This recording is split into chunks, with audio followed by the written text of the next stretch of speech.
completely forgot we're doing the other campaign this time. Oh shit.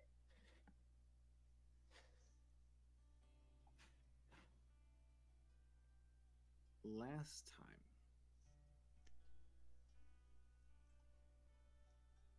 you were all sent on a mission from the Jade Jewel, to seek a specific individual that they knew, who owed them a favor. This individual had previous history and involvement with the current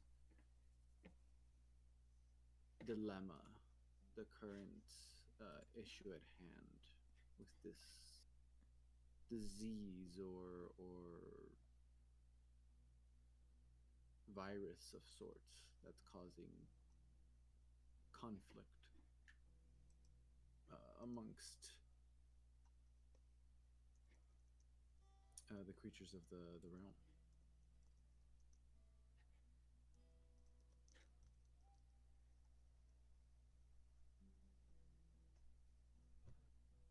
Sorry, clearing out the map just in case. You're not here either. And in searching for this individual, you were able to track down the house that they had been staying in. Though most people have said they haven't really seen him leave his quarters for quite a while. You'd visited his place of stay and were able to get in contact with him. And upon entering and meeting with him, you discovered that something was wrong.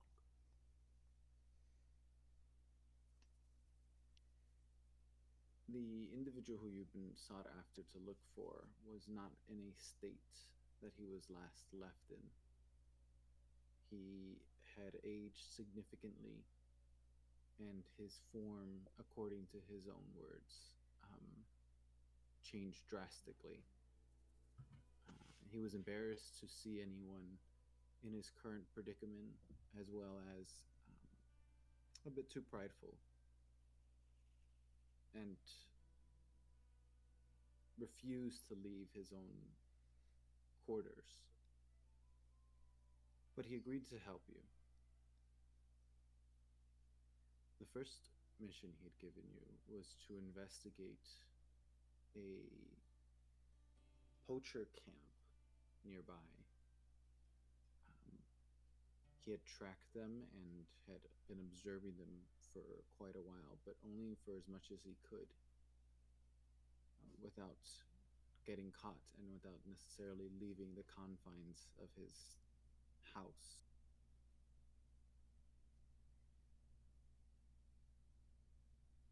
And so he sent you off within the forest.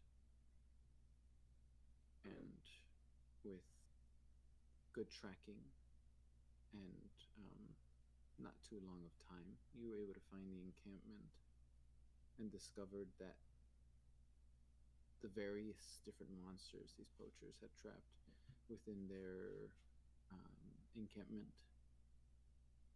from Nargacuga to various different smaller creatures.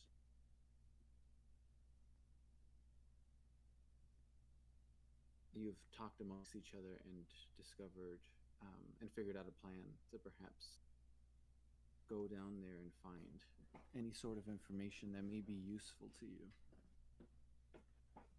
And as two of our party members walked off to enact their side of the plan,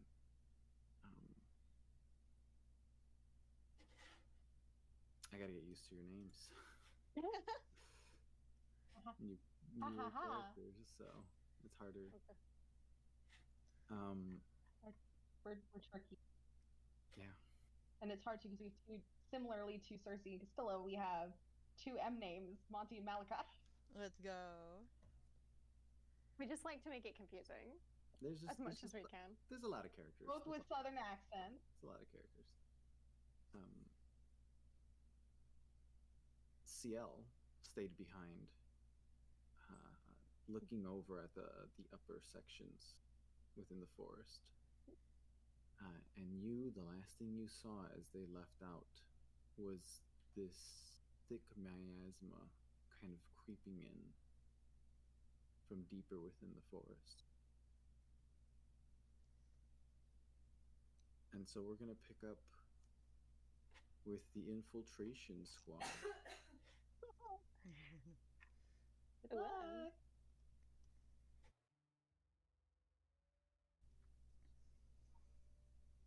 You approach closer to the camp. Still somewhat in a distance currently, but close enough to be able to see and to be prepared for what you're gonna do before entering. You see various different bandits or poachers kind of hanging around. Some of them are guarding tents, kind of standing out. Others are kind of just conversating amongst each other, moving shipments. You saw the group earlier that were trying to sedate the Nargacuga. These mandibles attached to the ends of two poles, grabbing onto the neck of the Nargacuga, as two other individuals were prodding him with these arcane electrical spear-like devices.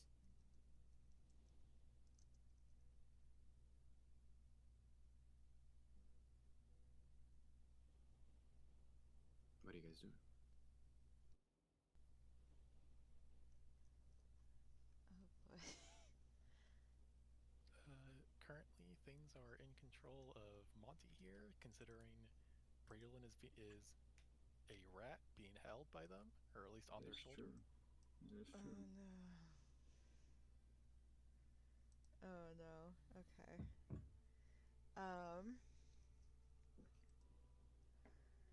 So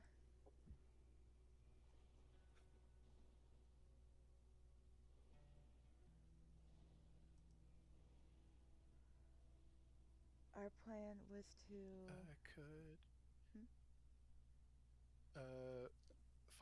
locate documents pertaining to any information that the poachers may have on any creatures affected by the frenzy virus. Okay.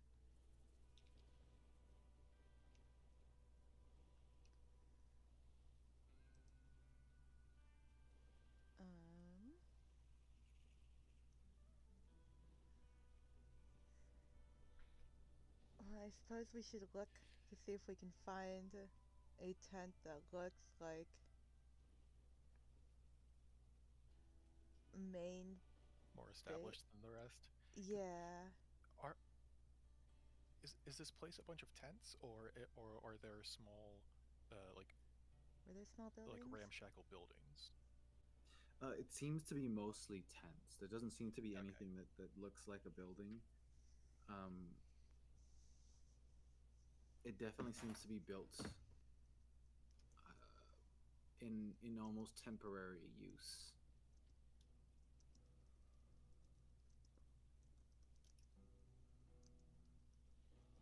But go ahead and make a perception check to see if you see anything that would identify maybe a tent of more importance or a location of higher importance. Could I roll as well, or? Sure.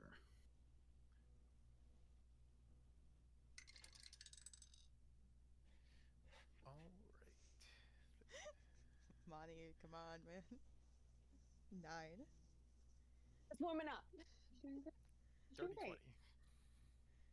Oh my god. Dirty 20. Oh my god, are you ratatouille, Monty? Huh? Yeah. I hope there's a way for you to speak to Monty.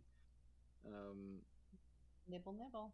You look around, Val, and it's hard to tell with the scattering of everyone and the way everything is, especially the distraction of the various different monsters, just moving around and kind of causing a ruckus within their cages. Um, it's hard to identify anything of importance that could signify a prime 10 location. But you, Owen, you see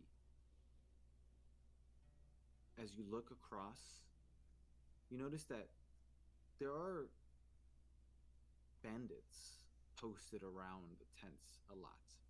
All of them, most of them. But a lot of them seem to be occupied with other things, moving stuff, even if they're around certain tents.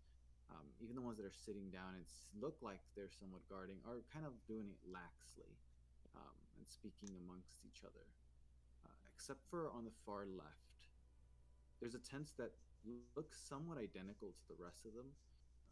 Maybe slightly larger, but not enough to in a quick glance distinguish it from the rest. But the two bandits that are stationed in front of them seem much more alert than the rest. Their posture is much more prepared, much less lax.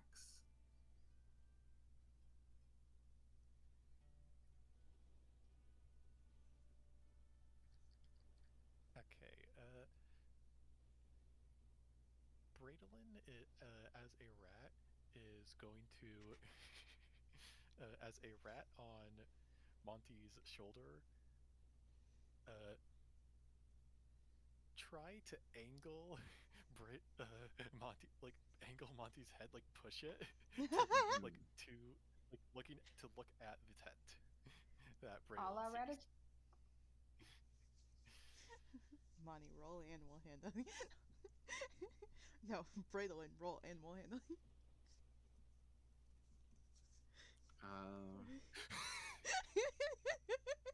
Let's see. Do you actually want me to? No. But Um, sounds like funny.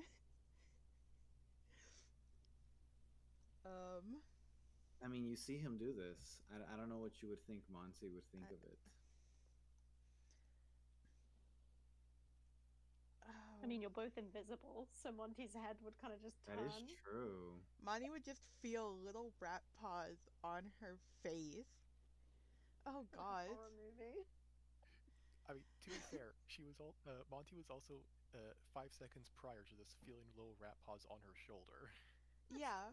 Less No, terrifying. she knows you're there, but it isn't like, especially because you're invisible, it isn't really enough of an indicator. I don't even know if technically, as a rat, you have the strength to move her head like that. Doesn't mean Braid can't try. How pliable are you feeling? I would say, as your little rat form, go ahead. If you're trying to like force her head to that direction, make a strength check. What are the stats for a rat? I would tell you, but Cersei's book is across the room. I don't have a card. It's probably like a minus, knowing a rat. -4. Oh! That one. That one. Yep. Yeah, So, not even you just feel- 3. Oh. Monty You just feel feels a like rat paw yeah, it just feels just some random smacking like your head. tip tapping on like her face. Well, you feel the rat paw graze your face, and you kind of slip off the pocket, Owen, Oh my god. and you hear a small as something hits the ground. It's not enough of a Oh, drop no. for you to take any damage, but you definitely fell. You fell from your position. Little Rat down, Flop rat on the ground. down. Come on. Braylon is going to just start to do some very quiet. Assuming like I'm going to assume no bandits are in the immediate vicinity. No, you guys are slightly off of within. You're not within the bandit camp yet. You're kind of just a little out within the trees. Okay. Yeah, in that case, Braylon is just gonna like start squeaking to get Monty's attention of where they are. Yeah, you would hear the squeaking underneath you. Monty's gonna like crouch down to, because since Braylon isn't on Monty's shoulder anymore, Braylon would be visible now. Right? No. Right. Oh yeah. You Yeah, have it to was be- targeted against one creature. So Monty's gonna crouch down to look at this rat that's now visible. What? What are you doing?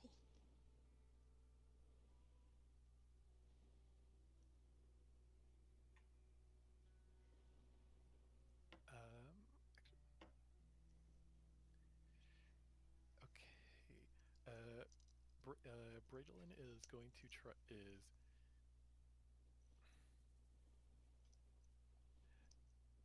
Yeah, Braylon is just going to point towards the tent with the two bandits. Sorry, please. Make another perception check,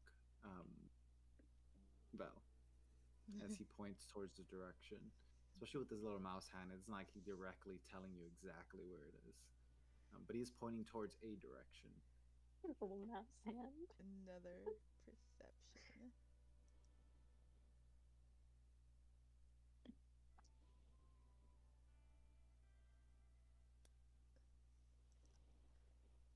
It'll roll eventually.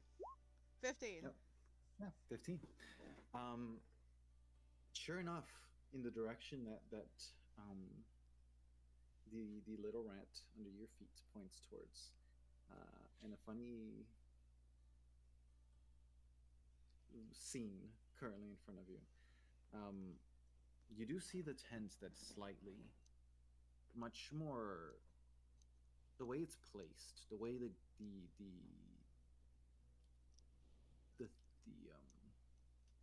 poachers placed in front of it, the way they stand with alertness does seem to give a sense of importance. It definitely has been made to look somewhat similarly to the tents around, probably to give it less of that view, but the guards placed in front of it just give it away ever so slightly that there might be at least something worth of protecting within that tent.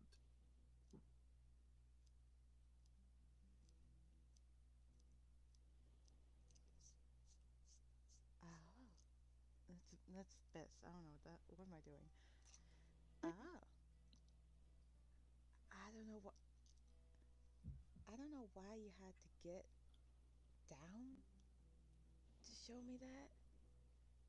Like, you can't like I don't know, poke me in the cheek or something.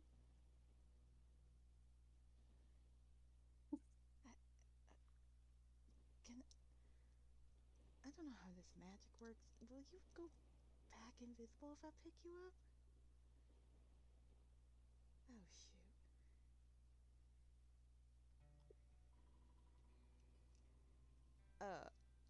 Monty's gonna try and pick up Braylon and see if the rat goes invisible. Is that how the spell works?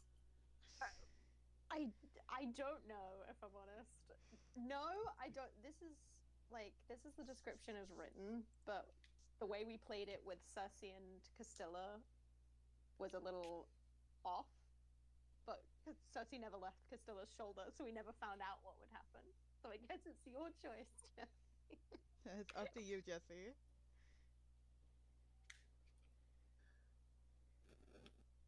I would say probably not. I would say with the contact when the spell was casted, was what turned both of you invisible, and breaking that link broke it. But it doesn't mean that your clothing isn't invisible. And if In the pocket you go. perhaps within the pocket you may seem to be invisible since you're within a piece of clothing that's not visible. Oh my god. There's a Pocket difference from relegation. invisible and you wearing see-through clothing. That's not how that works. Invisible versus concealed. Yeah.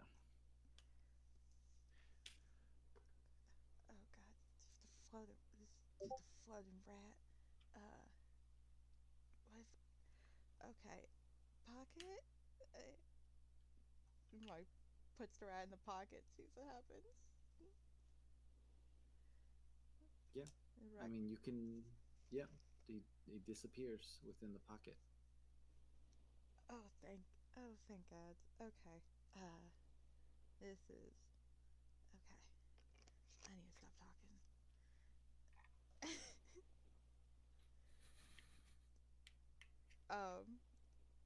And Bonnie's just gonna make her way to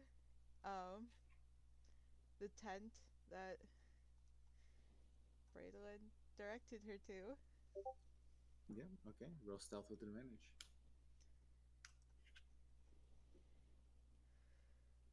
Okay. 23. All right. You could either roll stealth now, Owen. You're hidden, but well, I guess that would depend. If you leave out within a confined area is different. Yeah. Okay. So if you ever leave and you want to roll stealth, you can roll stealth. Okay. But I guess you wouldn't need to do that now. So you begin to head towards camp. As you're walking across, you can hear the conversations around you. A couple of the poachers nearby are speaking about their encounter with some of the monsters they've found recently, and that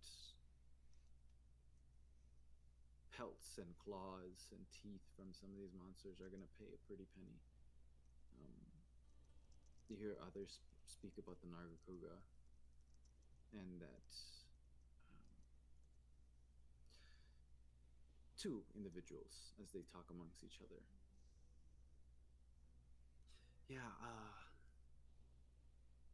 I think if we went on our own to try to get that Nargacuga, it wouldn't have gone out as, how do I say? It wouldn't have gone out well. Nargacugas are pretty good at picking out groups one by one.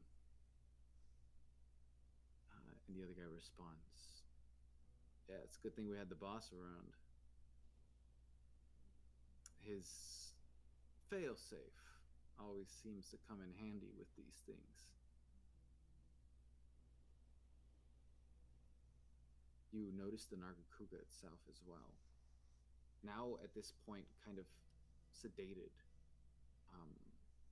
laying across like a tired cat. It just lays down on the ground, its head slack.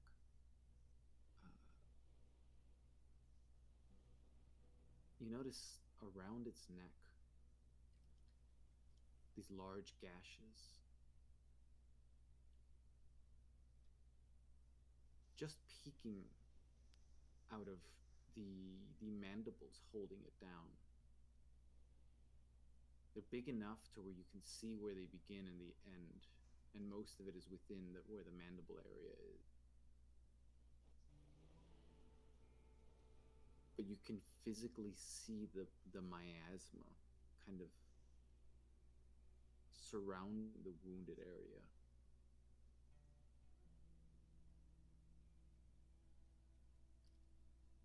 And as you approach closer to the tent, you see a lot of the larger monsters having those similar wounds that you saw in the Ozoros. Zeros? Yes. Azuros. Azuros is the way you pronounce that. They don't distinctly look how the Azuros looked themselves. Their fur isn't blackened, and well, I mean the Nargacuga is naturally black, but that's different. It's not sickly and blackened the way it is. They don't give off that similar vibe, or their eyes aren't changed to a reddish glowing color. But the wounds are the same. These large gashes from something that has incredibly large claws or teeth or whatever these gashes would come from. The alarming thing is the amount of them within this camp that have these wounds.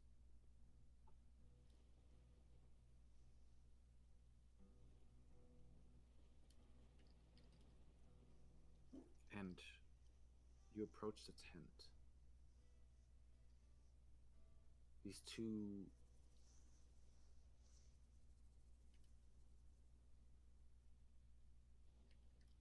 mercenaries or guards kind of just standing in the front, looking around every so second. They mostly look forward and kind of keep an eye on the workers.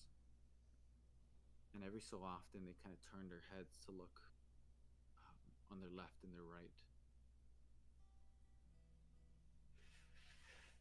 What is your plan to enter this tent? It's a great question.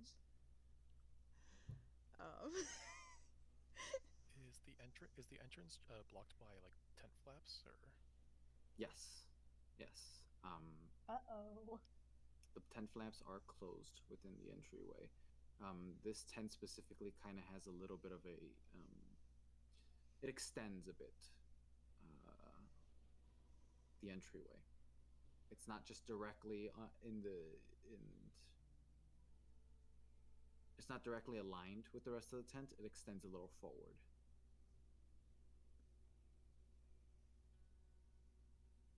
Okay.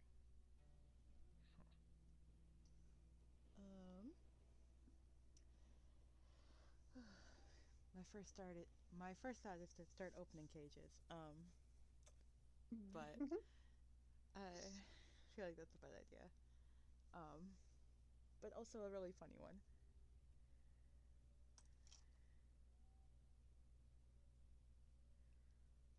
Oh God. Some sort of distraction, most likely to like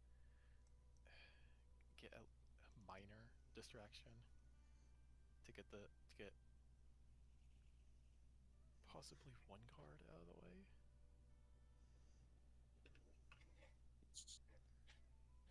What? Oh shit, a rat. Oh shit, right. That's what Emily's head screams from. Not here. Oh God. I'm also getting influenced by the cat attacking my hand currently. Oh no. Okay. Um.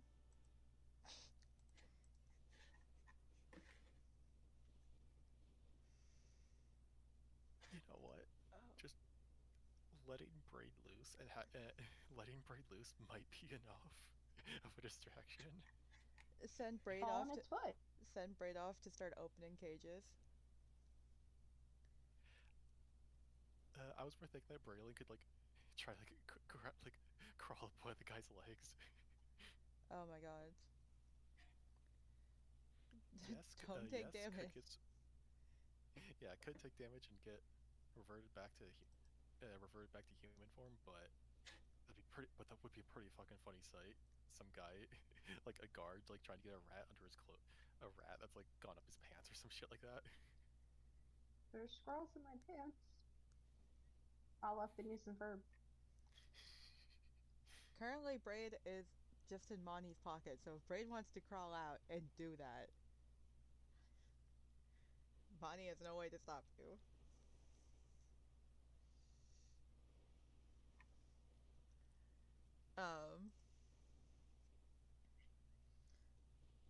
unless you have a better idea. Let me. Don't I let me forgot I was check. gonna have to think tonight. Um, Yes, good news. It's okay, we all don't think, so. Go with your gut. Don't even think. don't even think. Chaos crew. Channel them. Channel the chaos crew. Head empty, no thoughts. They will lead you to victory. Is there a creature always cage do. where the creature seems pretty active?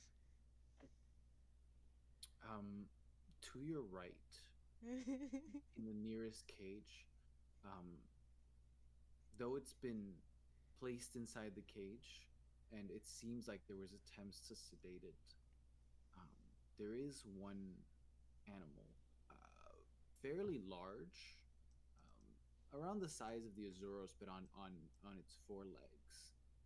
It has this strange red fleshy texture to its skin. No fur.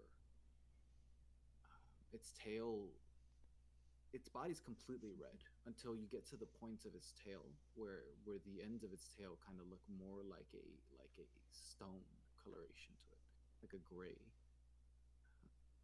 It's canine in its form, and its teeth are gnarly and long, and it seems to try to gnaw at the gates consistently.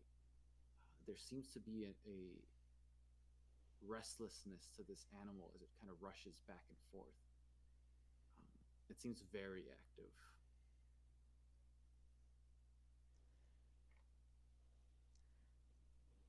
Are there guards directly like guarding that cage? There are guards somewhat around them, but it does seem like most people are kind of. It's strangely, there's a lot of people who are sitting near a lot of these cages. They're not necessarily guarding them, but they feel safe enough to stand near enough. Um, it seems like a lot, if not everyone, is purposely not very near this specific cage. Maybe because of how active he is, and the occasional trying to like sweep and stretch his arm out of the cage gates. No! He just wants out. He is he is a gnarly looking, for lack of a better term, Perfect. gnarly looking motherfucker. So there's definitely a lot of Just reason. a puppy. I love him. Just a puppy. What are you doing, Alfie? I love him, and I Sir? think Cersei deserves one as a pet. Mm-hmm. Um, Befriend him, guys. We have to speak with animals. Maybe. I'm a rat. Technically, they're not animals. Fuck. Oh, no. You're the Am I biggest annoying well, ruiner. Alfie's annoyed with? on the cages, are they like locked, or are they just like kind of like shut so that like the animals can't open them, but like a person could just like lift the latch and open it, you know? They seem like they aren't locked with a locking key. They are definitely, there's these big bolts that are placed to close them. The kind of bolts and latches that you would lift up and move across to open. Um, Like a the dog big cage. like the big metal pipe that moves across just to keep it closed. I guess kind of like a dog cage, but much larger. There's multiple on some of these cage stores, assumingly for the mere fact that maybe just one may not be enough for some of these creatures. So if I went up to this creature's cage, would I be able to, like, would Monty alone be able to open the door? Maybe. Maybe.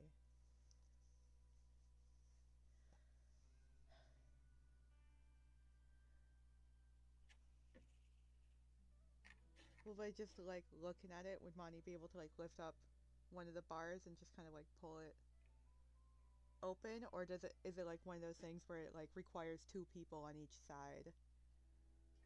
No, it does seem like it can be opened by one person. It doesn't seem like there's some sort of mechanism requiring two individuals to open it. Okay. Um,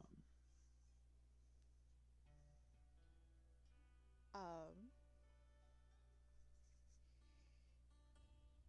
Yeah, I want to go up to the cage door and take a look and see if I can open it. okay. All right. So you walk up to the cage door, still undetected. Seems like your stealth has helped a lot in this current situation. Um, and now close to this thing, you can tell why most people are staying away from it. It isn't. It is not a very pretty creature. The well, I can send it because you're looking at it. But the design that this creature gives off is grotesque in not a way you would think. It the fleshy kind of look to it looks strange. Though the more you look at its body, it's not wet or anything. It doesn't seem like wet flesh. It's just it almost looks like the first time you would see like a hairless cat. It would throw you off. But it's the rest of its features. It's its eyes. It's how open and wide and active they are. It's the teeth. This creature not having any lips, essentially. These teeth kind of sticking out and showing themselves in full display, um, with nothing to hide them. In its paws, you see the claws underneath that are clawing into the ground, long and dangerous looking. And strange enough, above that set of claws is another kind of slightly inserted within the flesh itself, almost like two rows of claws within its hands. Um, and it would look like this. It's a Oh creature. my god. I love it. Oh my god. That looks like an armadillo. It does. Armadillos keep digging. Just an armadillo that's, carnivorous. But I love them. I think all armadillos should be carnivorous. As a treat. Just on Wednesdays. As a treat. I believe armadillos can give you AIDS, if I'm correct. What? Unless I'm thinking of Oh, the wrong shit. one. Oh no, wait. I think it's a It's different herpes. There you go. I think it's herpes. What? So you might be correct. Hold on. What? I What can. illness can armadillos give you?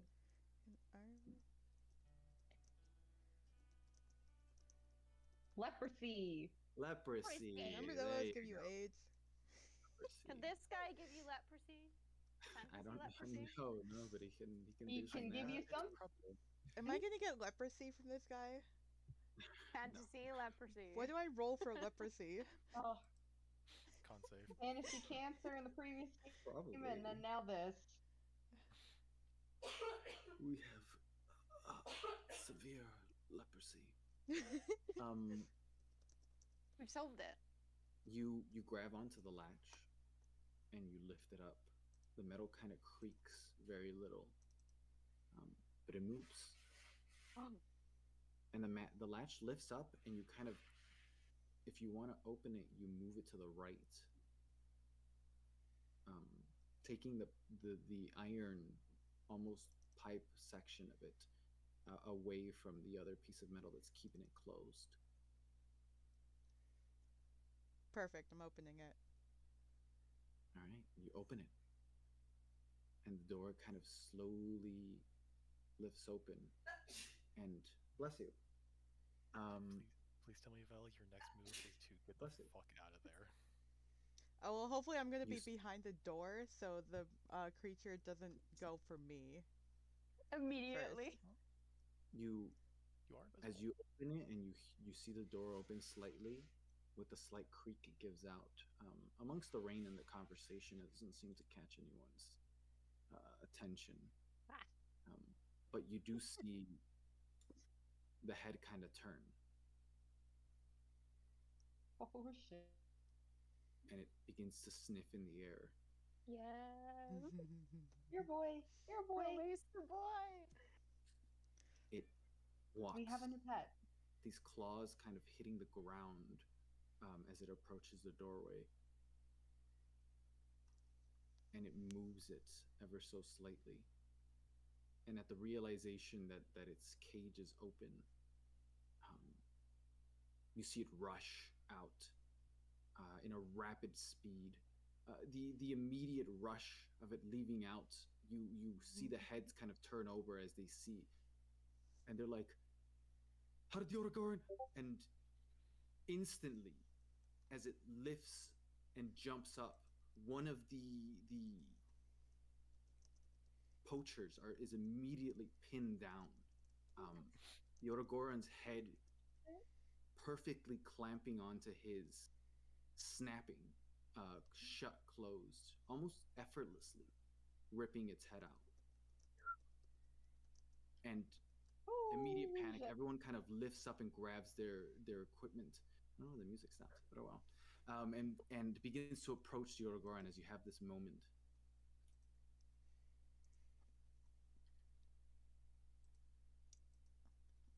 You know, this is working great. Perfect. Yeah, that works.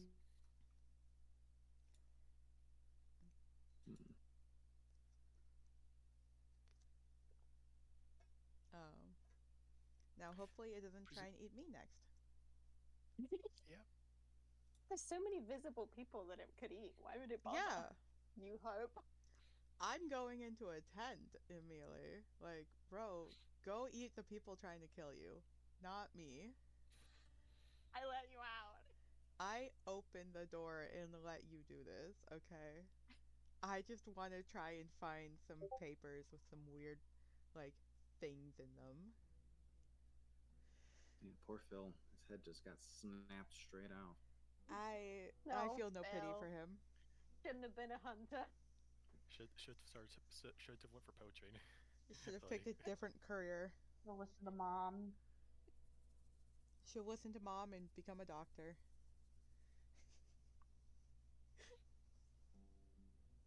It's just in the ground before the Otogoran snaps his head. Yep, that's me. Bet you're wondering Probably how wondering why I'm got in this situation. Oh And no. frankly, I have no damn idea. Owe too much money from consuming my own churro product. Lost too much money at blackjack. What are you doing next, Val? Well, now that the guards that were in front of the tent I wanted to go into, are they have they gone to kind of help deal with the issue now? You see them. They are stepped a bit ahead from the door. They haven't completely left. It seems like a lot of the other poachers are approaching the situation, and they're kind of still keeping a distance, but they aren't directly in front of the door anymore. The Otogoran now is gone from chopping one of their heads off, biting one of their heads off, to jumping off. There's almost this athleticism to the Otogoran as it does backflips and jumps and twirls. Oh my god! From one person to the other. An athletic boy. And he's big. He's much bigger than some of these, than most of these, if not all of these people. The Otogoran is even on its four legs quite tall. It's not a small creature by any means. So he's causing havoc. People are starting to fight back. You see the steam kind of coming off of the Otogoran. This strange heat that radiates from him. He pissed. And as he stomps on one of the individuals, you see that second set of claws kind of protrude out. But yeah, you have a chance to try to sneak in currently during the chaos. I'm gonna try and sneak in. All right. Still invisible, you walk to the entryway, seemingly unnoticed, and you move the curtains slightly to the side, enough space to get yourself in, and you close it. You're hearing the chaos outside, slightly muffled now from in here. Before you is what looks like to be a tent interior. There's a table in the middle. There seems to be a lot of various different scrolls all over, in boxes around, and there's a map and other seams of documentation amongst the table, as well as other things within it.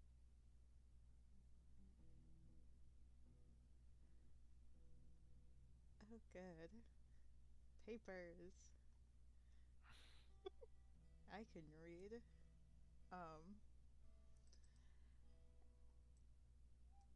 Great.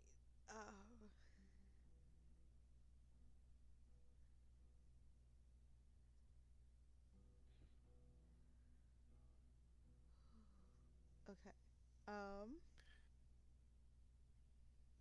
I think first Monty is gonna pull Braid out of her pocket and kind of set her on and set them on a table. You know, just so Braid can look around too. Okay. Braylon is going to turn back into a human. Okay. Alright. And in a whisper. Alright, that works. Okay. Alright.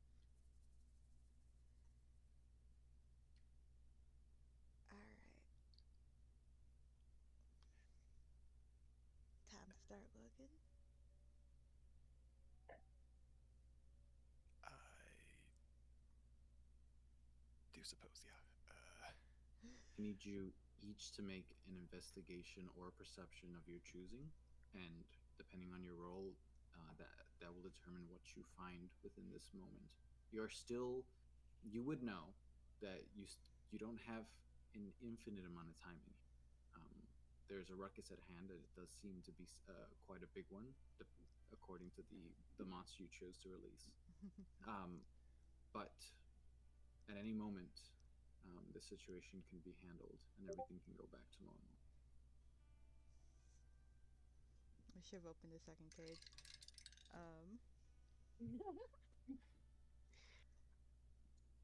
Yeah, we'll do. Second, Monty has hit the tower.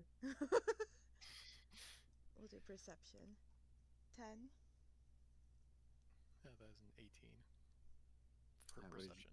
For perception, okay, buff just perception. All right, and we'll come back to that. Abby, Hello. as you were up on top of the kind of cliffside that Mhm. was overviewing the camp, you see the blackened miasma slowly creeping within the forest. As you hear someone next to you go, "What are you doing?" And it startles you, and you kind of lift. Emily. Yeah. After you were done with your help with the research facility, you were told then by your caretaker, the leader of your section for the guild, to rejoin back with your group. He told you where they were going to go, and they gave you a ride there and who to look for. And in your own way, however you imagined had happened, you were able to find and locate the individual as well. And with some convincing, since he had found it suspicious that another person was being sent, you were able to convince him that this was your group and you had just stayed back. I had pulled out the tainted sheepskin and wool and tainted sheep blood I kept for myself. I've been like, this. Now this here is, from the same situation. Isn't it cool looking though? It's disgusting. Very nice water skin. It's quite Each nasty. their own. He had told you what he sensed the rest of the group to do, and he told you a general direction he thought they'd gone, or where he had last seen the encampment. And now you found yourself here, trying to look for them, and you weren't successfully finding them for a while until you saw Ciel, kind of looking over this cliff edge, along with I believe your companion, Radiant's companion. Yeah. Yep. And what are you doing there, darling? Immediately, she like pulls out her hand, and her fingertips are like bristling with like frost as she like swings around. Malachi does the like arms raised look, but he doesn't look phased at the magic. Sorry, should have warned you. Ciel, right? Holding her heart, like, oh, no, yeah, sorry. No sorries at all needed, darling. I totally understand. Malachi, and he offers a hand your way. Pleasure. She takes Malachi's hand and gives a little shake. When you shake it, Malachi does do the like gentlemanly, not the direct kiss on the hand, but the like brush. Mm-hmm. Just that kind of thing. Oh, she lets You her do haven't it. seen Monty and Bridlin, right? I have actually. That's sort good. of- I was going to question why Quinn was here alone with you, but yeah, I haven't. Well, I don't imagine Quinn would let me steal them, but I haven't. No. We kind of went on this whole thing, and we were told to get some information from this camp, and Monty was a little bit more light on her feet, and obviously Braid can turn into tiny creatures. So they're invisible, in theory. My spell is still up, at least it feels like it is. So they're down there. Good thing you didn't shoot me then, because otherwise they'd probably be fucked right now. Well, it's all about concentration. As long as I can keep the concentration, it's fine. I wouldn't have shot you. At least I hope not. I mean, if you did, I wouldn't care.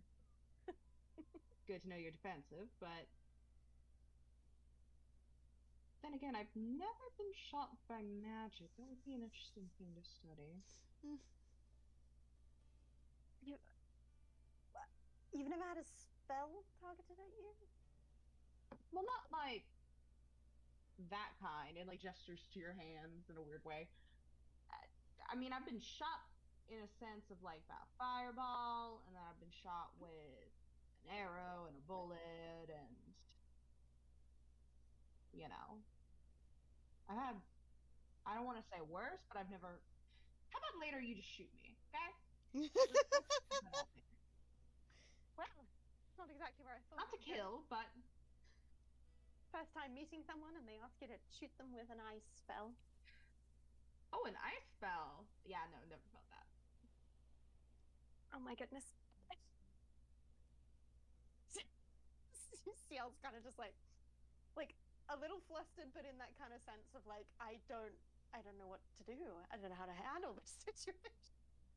Malachi's gonna swing off the scythe from his back, like literally just nonchalantly drop it in the ground, and then immediately sit on the ground next to Ciel. Like, I don't think y'all want me going down there just yet, though. Unlike Monty, I'm clumsy as shit. Oh, me too. And great, birds of a feather.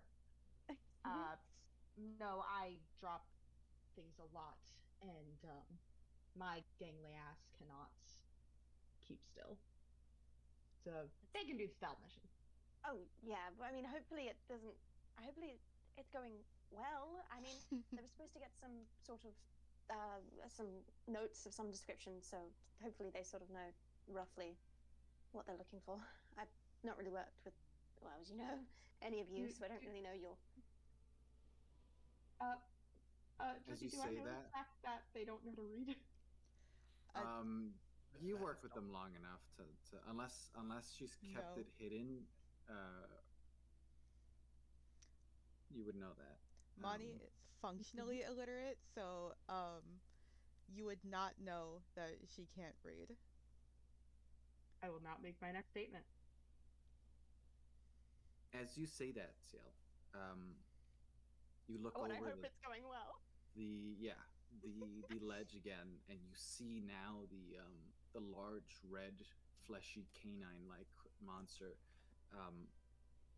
making its rounds with the poachers. You kind of see some of the poachers shooting crossbows at it as it hits the creature. It seems to kind of not relent.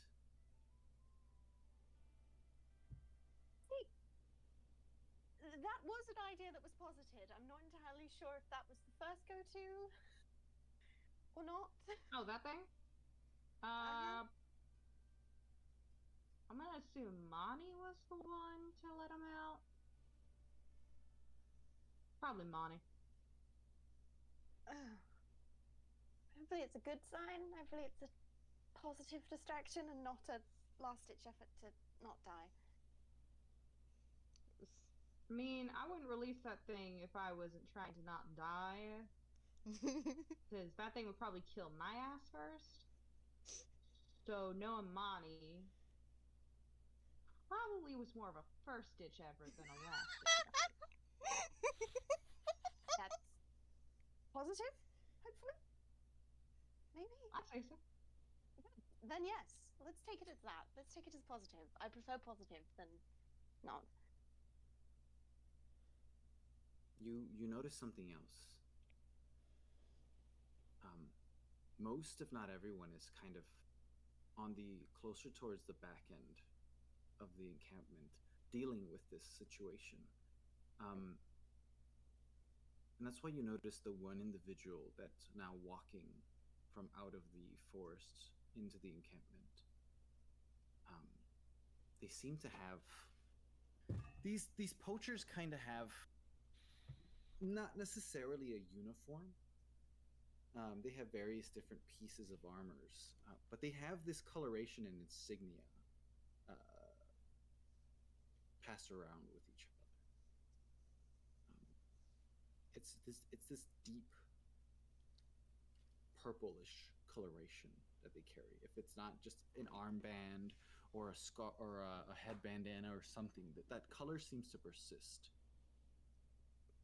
And the same goes to this individual walking in. Their features, they a older man. You see white hair and a beard, but their physical stature is quite large from this distance. Their armor is this deep purple that only shows when the sunlight hits it. If not, it looks completely black. And behind their back is this large sword, almost ridiculously unwieldy looking. And as they walk across towards the rest of the group, dealing with the released monster, the monster kind of spins around and grabs one of the poachers and slams them down. You see as it slashes across on one of them, the dual sets and rows of claws kind of give off this deep bleeding to them, and they've when they're kind of trying to tend to their wound as they're crawling backwards, the bleeding doesn't stop. And the large older man kind of approaches. They look older of age because of the wear in their face and the hair, but perhaps they're not necessarily old, but they have a much more they've been around kind of look to them. There's a wear to them. The creature kind of spins and rushes towards him. And he goes in and almost hugs the neck as he slams it down. He places his greave, his metallic boot on its neck and kind of keeps it there. And you can hear his booming voice as he kind of speaks to the rest of the mercenaries or poachers. I leave for a little bit, and you shitheads are dealing with an escaped problem.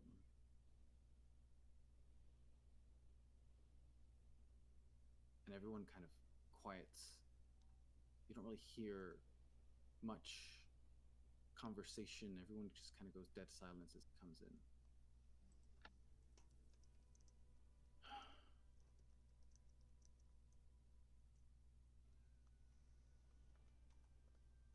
How did he escape?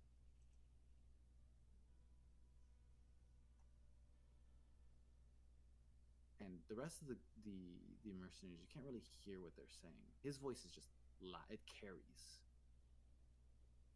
You can slightly hear as he speaks.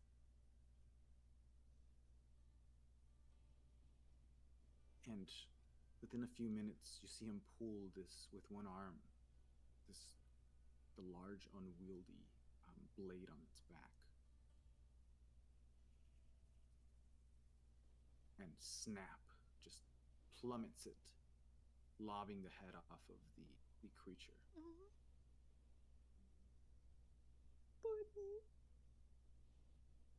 I hate wasted product.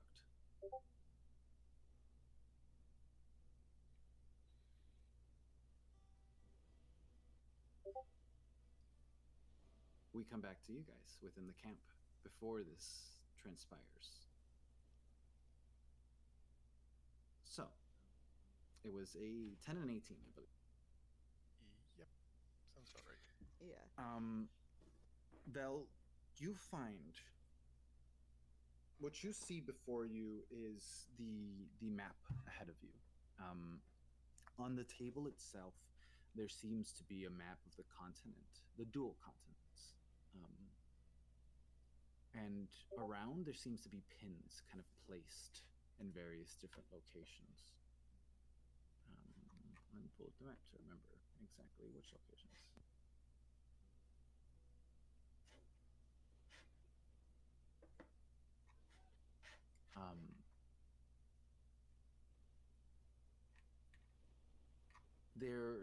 They're almost placed like these, bless you, white lines on different locations of the map.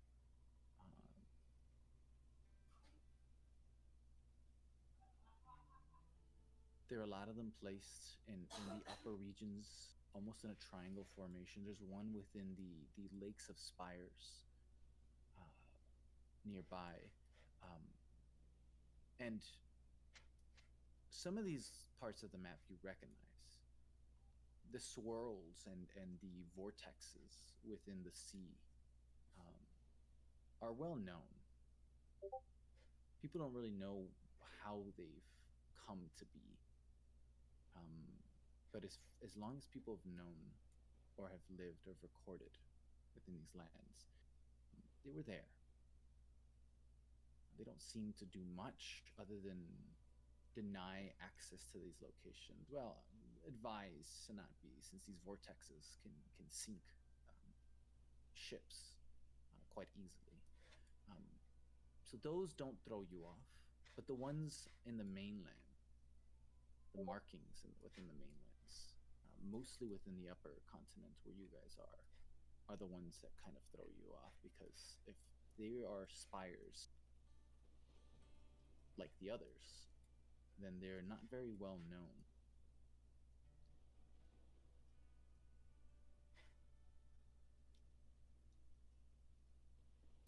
You, Owen, on the table as well, you find what looks like to be like, how do I say, not receipts, but documentations of shipments and payments to different areas. You see what looks like to be the give me a second.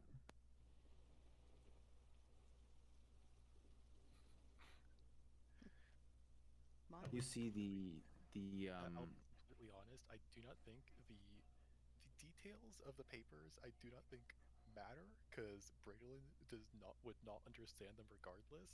I feel like the role would just be what paper stands out the most.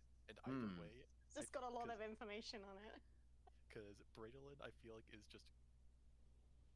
I feel like Braylon would just be grabbing whatever paper they And can. you guys are just like the worst people to have come in here. I'm not gonna lie. Yeah, no, we send in the 2 illiterate people.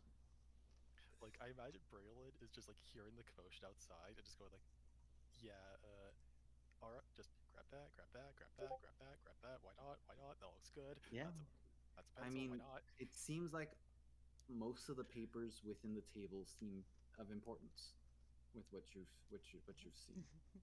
The only thing you find in here that also kind of seems strange or off with that 18 is this bizarre bowl. It's hard. It looks like a bowl to you, but there's something about it that's as you look at it and you kind of pick it up, it's firm. It feels like it can be used for a bowl, but it's got these strange jagged ends to the top that don't really make sense. And the jagged edges at the top are not in like a or an intentional or organized way. Look at it. It almost looks like it had been broken. Like there was another half to it. It's black. It's almost like an onyx coloration. It's quite heavy. Yeah, going under the cloak. Yoink. Yoink. Braylon fell. You guys find various other scripts and things, but they don't really seem too important. On the boxes that are placed around, it seems like most of the things that's perhaps could be of importance to what was on the table, and you guys took all that.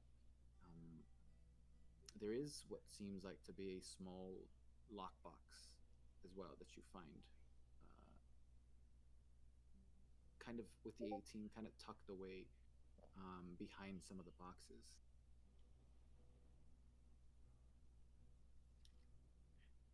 Yeah, that Braylon's gonna have mild amount. I feel. The bowl and lockbox can probably go in the same arm. The papers can probably go under the other. Don't we have? And like, Didn't we have something? No, wait, never mind. I'm crazy.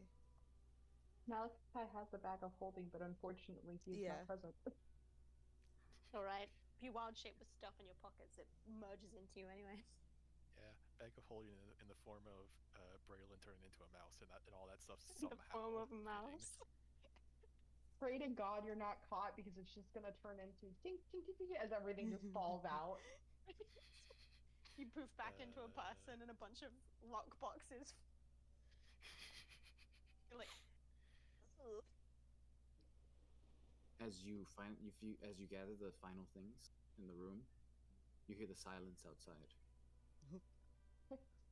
And then you hear that initial question, or the words, the booming voice speaking about the escaped creature, as you hear something hit the ground hard.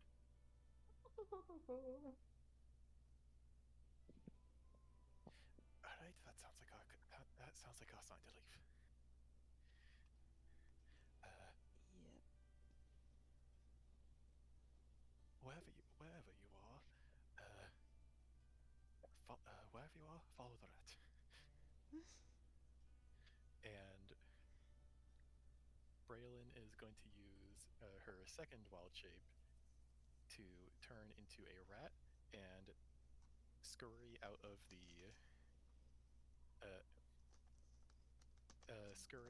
tent flap. All right, What is you sentence? scurry out of the tent flap. Wherever you Um, are, follow the rat. Okay. You are invisible. Yeah, you're invisible. Yeah, Monty's gonna try and sneak out and follow the rat. As you guys are leaving, you do see the group kind of a little bit more ahead to where this individual is, and you see the man. 7 feet in height, large form to him. He's got these broad shoulders. The blackened armor he wears seems to be visually looks heavy. He has now this large black blade,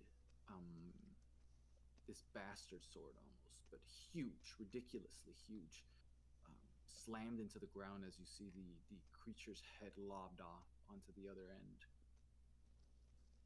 And he has one of his boots placed on top. The pressure of the very weight from his shoe seems to be almost ingraining within the creature's body. And you hear what he currently is saying right now. I hate wasting product.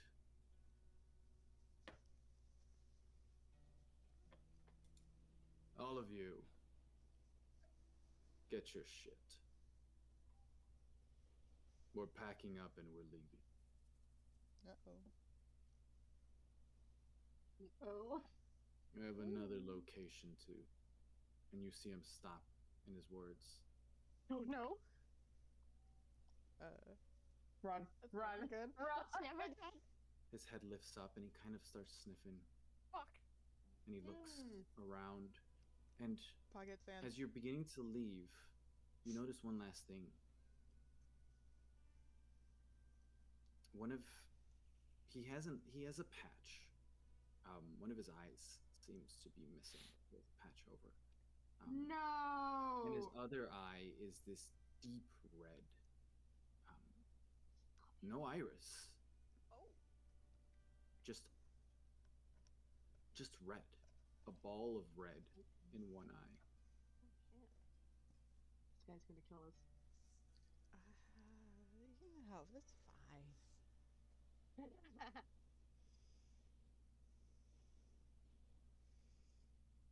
And you begin to head off. Shit. I'm sure you just misunderstood.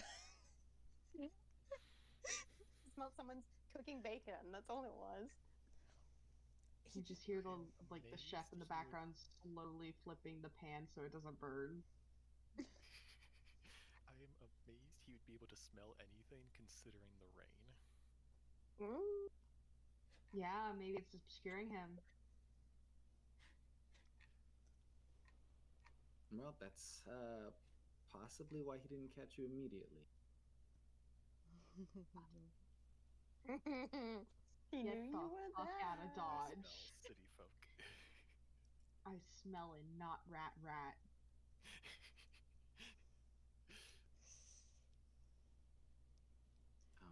As you run off and you begin to go back up the hill, you begin to approach Ciel that you left there, along with the other companion. They seem to be sitting on the ground, speaking to one another as they were looking over the edge.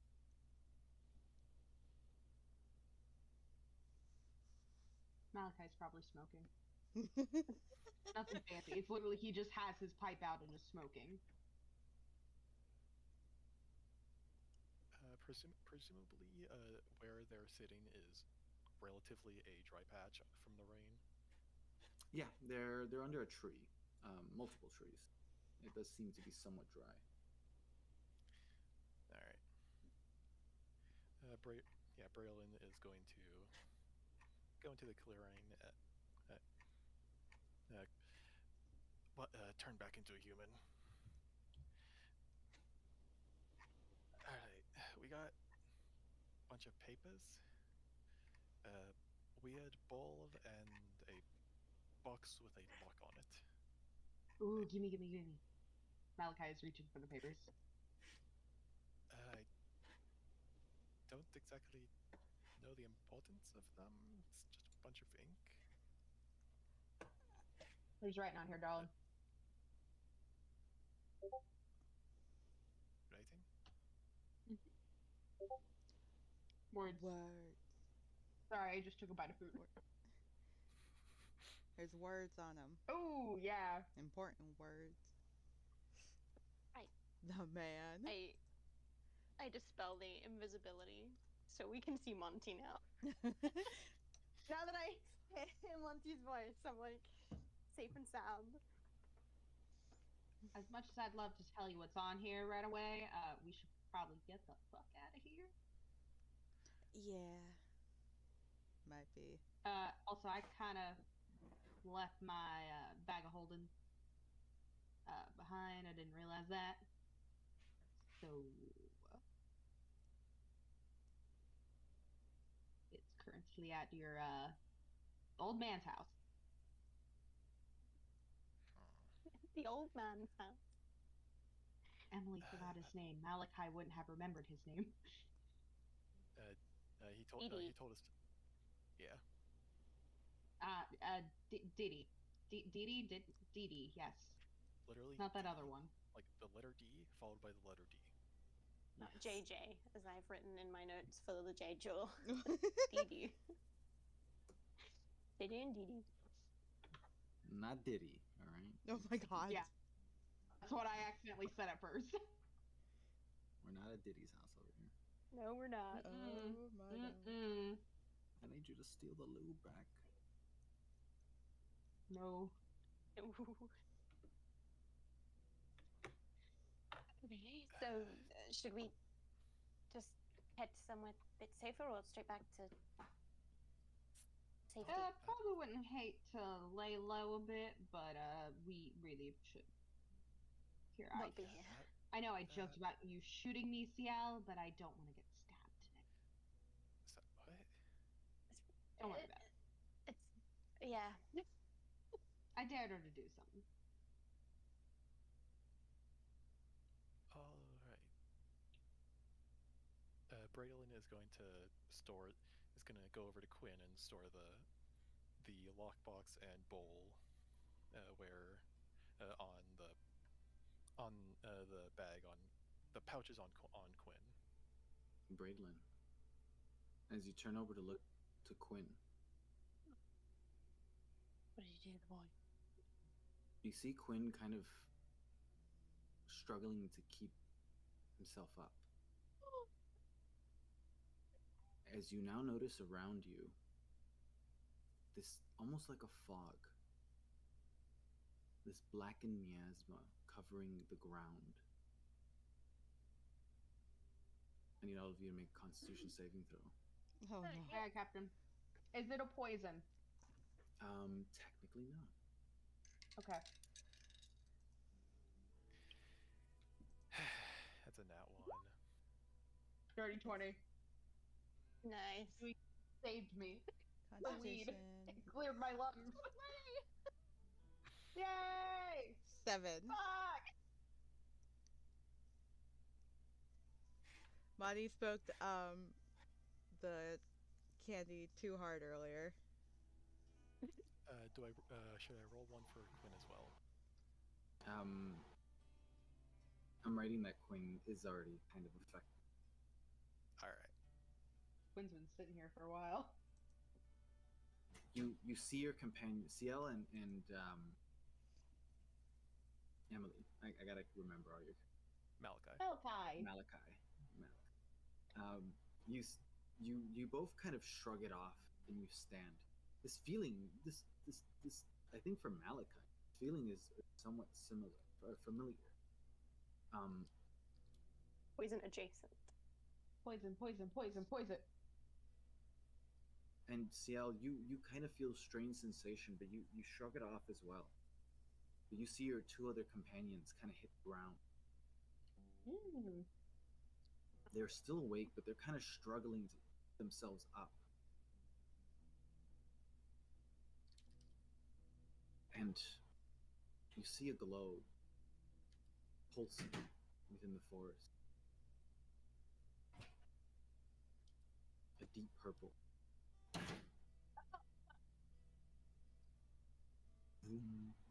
It pulses.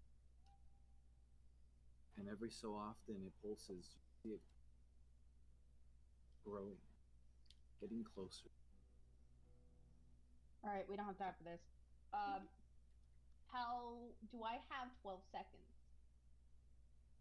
12 seconds. Yeah, I need 2 actions. Okay. I want to cast Lesser Restoration first on Monty. Okay. Does that assist anyway? Any way, shape, or how? I will allow you to roll again, Monty. Okay. Constitution saving throw. Mm-hmm. Come on, Monty. 17. Fuck yeah. Yep. You get your strength back as you kind of begin to stand up. The sensation you were feeling, the breathing in the miasma was slowly sapping the energy away from your body.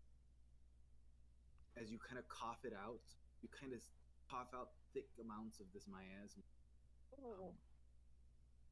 And it doesn't feel good. As you feel the miasma, it almost feels like the sensation of one of your legs. The little pricks everywhere.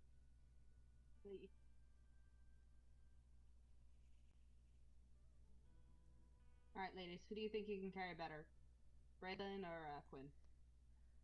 Because we need to go. I can carry Braid. I ain't carrying the wolf.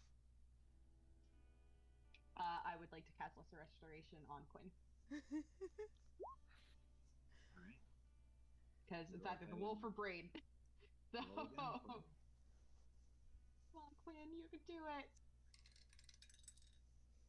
Braid's just a tiny little thing. He can carry Braid.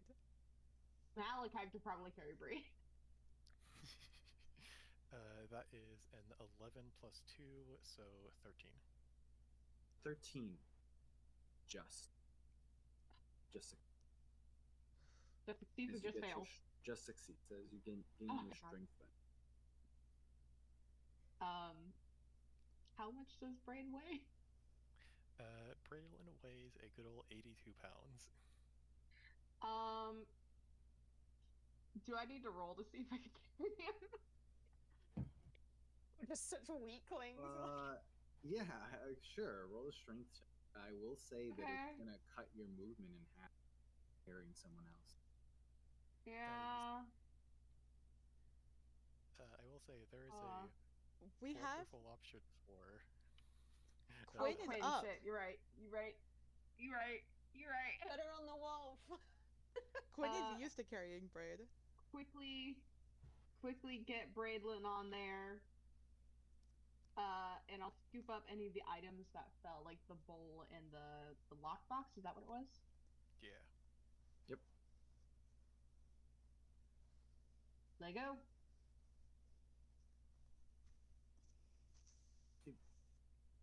Which way you guys go? So the miasma's coming from the forest. Oh God, stuck between a rock and a hard place with terrible, terrifying woods or evil camp. Where you're at is kind of a cliffside, and to your left, where everyone came back from, is like this it's this rocky pathway leading down closer to the encampment. So we either go to the bandits or we go towards this thing that's gonna kill us. Oh. I mean, we could follow the cliffside, go adjacent to it. You could. Like We could. go left or right as opposed to forward or back.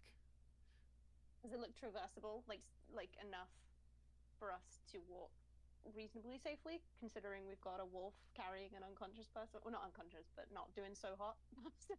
You can't. The miasma is still thick within the forest itself, but it's not that it's unwalkable. The glow is not coming from the other side. But you could traverse on the left or the right, whichever one you choose. Oh, no. Anybody got a favorite? Not really. Everything screams bad, oh no to me. Emily. I mean, in the maze, you always go right. I love it. Right is the way. Right it is. Right is right. I don't know, it's been a long time since I've been in a maze. But right's always right.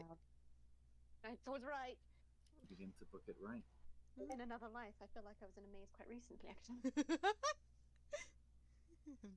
Same. You run across,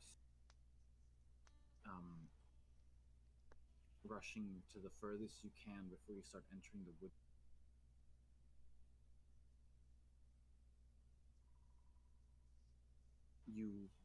As you're running across, you see that this shape, this silhouette, kind of emitting the purplish glow from within that.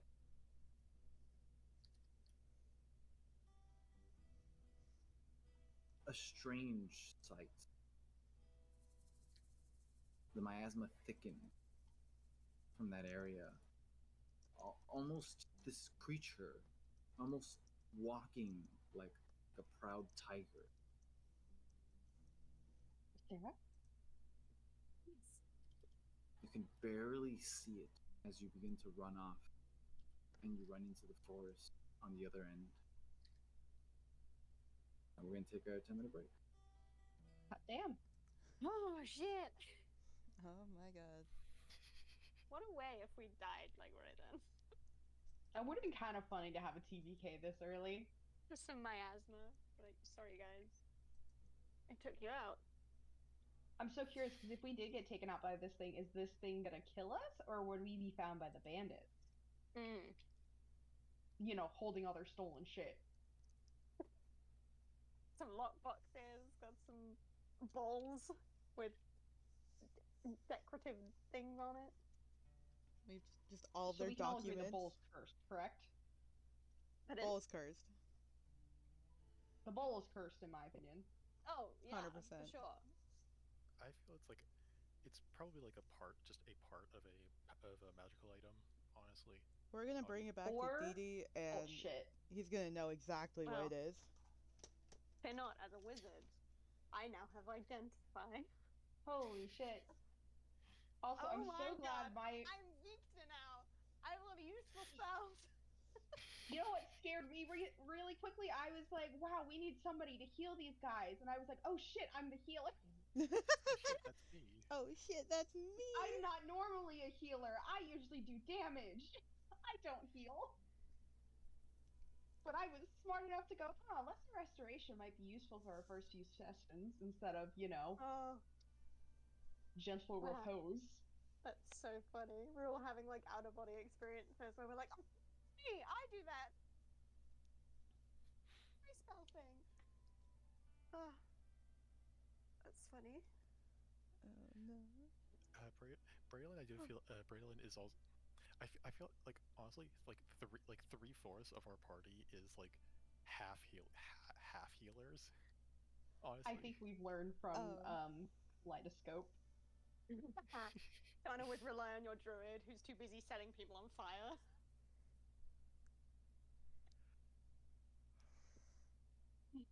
Yeah, we don't really have Our kaleidoscope is very damage heavy. Yeah. Um, Look, the only important hit point is the last one.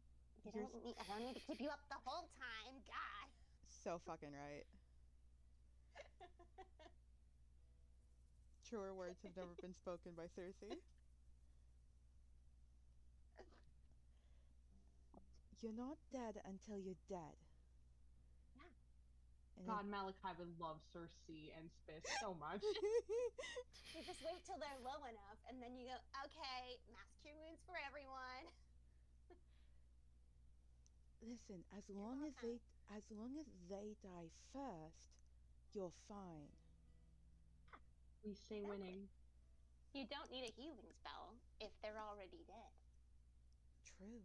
They can't hurt you if they're dead. They can't hurt you if they're dead. The perfect defense is a great offense.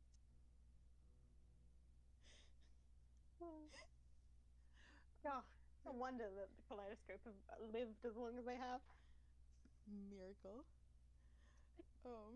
Yeah, kaleidoscope is very damage heavy, and now we have Team CringeFail, which is very isn't as damage heavy. I think Monty is the most damage based. Once again. For now, gotta get some good spells in me. But I'm not a. I can't even. I always forget what version Wizard Victor is, but I can't save you from future fireballs. Oof. Evocation. That's the one. Yeah. I'm so excited for the group to see Monty's uh tattoo and astral arms in action. Yes. Oh, Yes. Yes. CL is gonna have a great time seeing Monty's tattoo in play for the first time.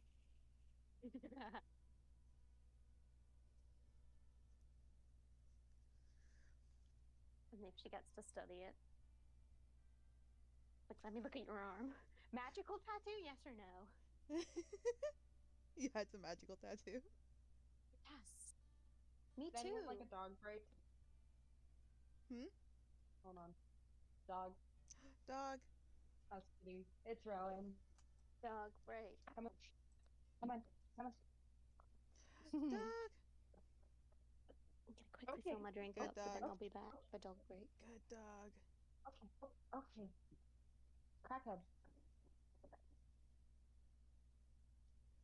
This is my nephew. He's an asshole. Oh. I love him. Thank you. He's perfect. Get the dog ASMR. All right, I made the mistake of Cat. trying to open Fallout New Vegas during our 10-minute break to, and You have dummy. gotten stuck on an infinite load screen and can't close it. So You Oh no. dummy. One thing I think is very funny, is that Abby knows something about Malachi because we had a discussion before this. We all talked about doing this. Come on. Thing. Is that like there's something I made a comment on tonight, betting Abby, and I cannot wait.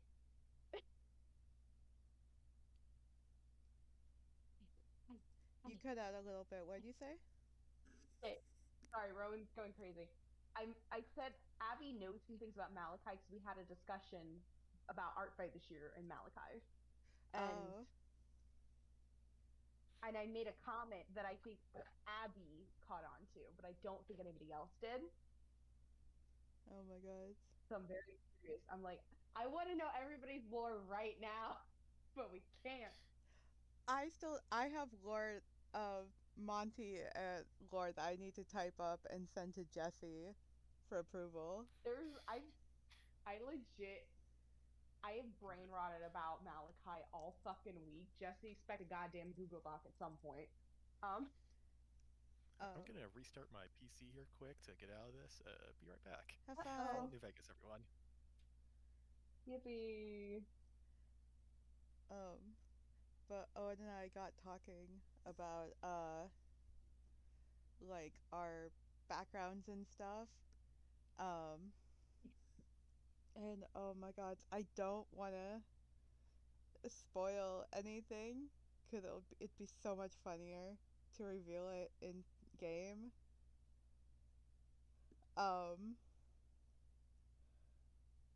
Do you want a little hint though? Just the tiniest hint. Yes. Um, Mm-hmm. Braided Monty may have a bit of a connection. Mother child? No. Siblings? Damn. Siblings? Maybe. Not in the way you think, though. Shit. Not related siblings. Adopted siblings. I'm But listening. I'm so What, Rowan? Because I'm so excited. Very curious now.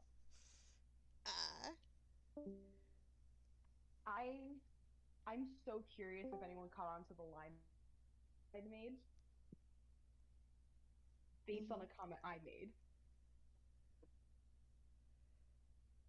Oh my god. I would have. He fucking lied. He lied about something? He lied about something. I made a comment and everyone agreed, and then Malachi lied.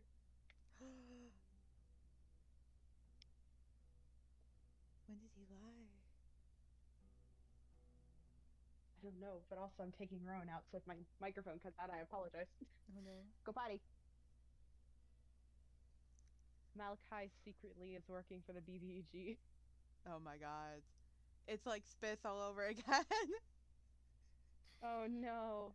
Spiss works. Oh no, maybe Malachi lied about... No, Malachi lied about being attracted to the guy for like 2.5 seconds.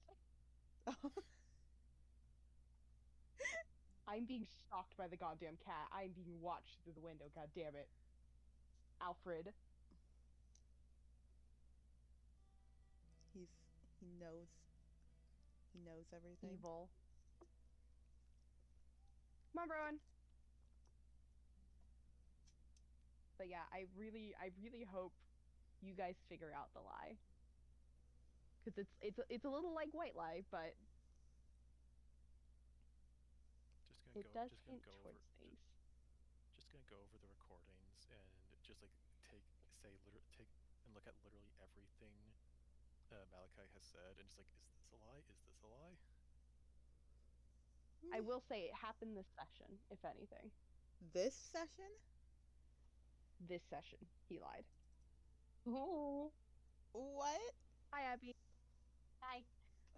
I think Abby caught on to the lie I made. You have said approximately 5 things here. What?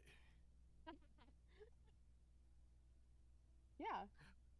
What did you lie And about? what about what Emily? Think about what Emily. Yeah, what did Malachi lie about? Rowan, let's go. Stop sitting on your butt. Come on. I'm leaving you. Let's go. There's thunder. Okay. Is it about not having the bag of holding? Maybe. Cause Oh yeah. wait, yeah. Why would Malachi leave that with Dee Dee? Ooh. Time of crisis. Who knows? Ooh. Ooh. Malachi, why would you lie about the bag of holding? Why would he? How many drugs do you have in there? Plenty. Thanks for asking. Not enough. Easily accessible. It's already at its weight limit. Oh my god. Yes, the bag of holding's at its weight limit. It does. Malachi just didn't want to admit that the bag of holding was already like almost ripping at the seams. Rowan. Like, that Get fucking your ass box over is here. not gonna fit in there. Rowan! Dog. Where's the squeaky toy? I don't know this house enough to know where the toys are.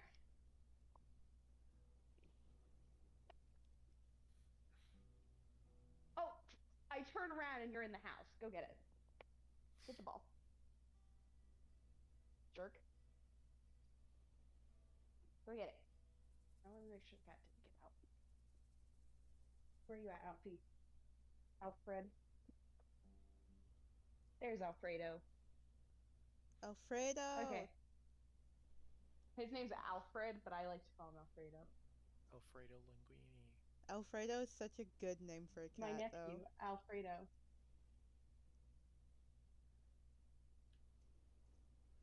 I'm going to go get the snack. Be right back. How dare you?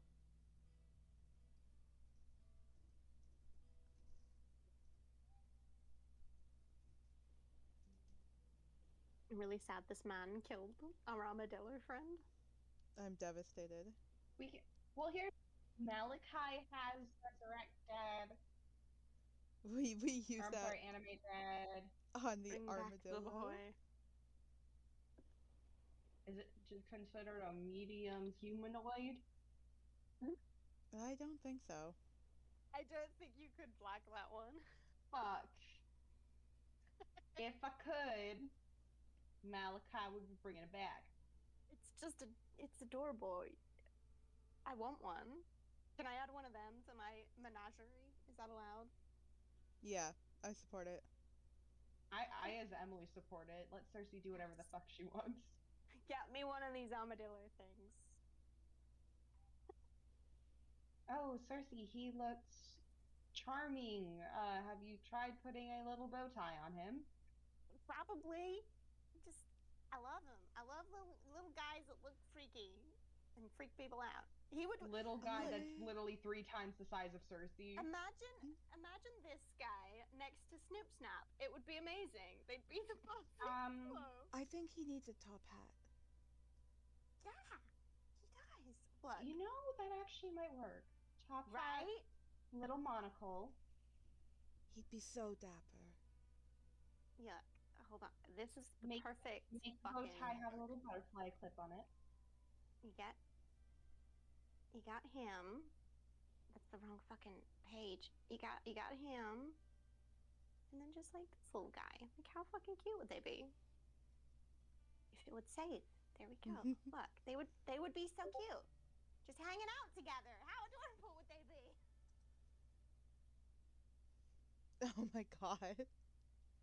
It's like when people adopt. Not that I, as Emily, think pit bulls are like awful mean dogs. I think they're dapper and adorable. I love But pit it's like bulls. those people who adopt like pit bulls who have been through hell and back and name them like Hippo and put them in little pajamas. Yes. Yes. It's neat. Oh my god. They would be great. Snip Snap already bakes. So this little guy, Snip Snap could give him a tray and he can hold a tray in his mouth and bring gifts to people. It'll be They're perfect. so gentlemen. They're only evil if you make them that way.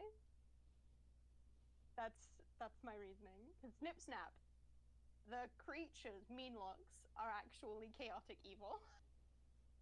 I love remember that, yeah. What came around it by me being like, I found him as a little bug, and Jesse was like, okay, fine. Snip Snap's a nice evil bug, I guess.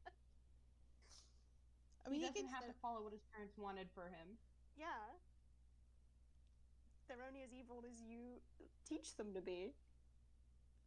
He can still have chaotic evil tendencies. They just don't have to be Yeah. extreme. Yeah. He definitely You know, hides like- things and takes joy in people not being able to find them. Like, Maybe his idea of chaotic evil is putting too much salt in his baking, like making half a tray of Really good make a point baking. to Snap. He makes half a tray of really good cookies and then half a tray of with salt instead of sugar, and he just mixes them together and sees what so happens. funny. And then you don't want to be mean to Snip Snap's face. Yeah, So you have to go, so good. Right. yeah. And then he But relishes Snip knows. he relishes in knowing that you're eating a salty cookie. And you can't say anything bad. You Love him. snip snap, jail for 1,000 years. That's the definition of chaotic evil, is doing that. How could you put him in jail? Look at his face. He's adorable. Right? Oh, I'm saying like if somebody's mean to snip snaps, they go to jail. Oh, for sure. Yeah. Yeah. Because it's Cersei. Cersei drags their ass to Fae prison. You go to Fae prison. Don't be mean to my boy. Cersei would Don't be mean to my child. I am the Fae queen. Fuck you. Fuck you. Cersei, even knowing that Snip Snap is like doing this, making the salty cookies and stuff, even if somebody insulted the salty cookies, would chew them out and be like, "How dare you insult his cooking? He's trying his best. Look at his hands." He is bad. Oh, I love Mean Looks so much. Huh? They're amazing. Oh, classic little guys. That are terrifying.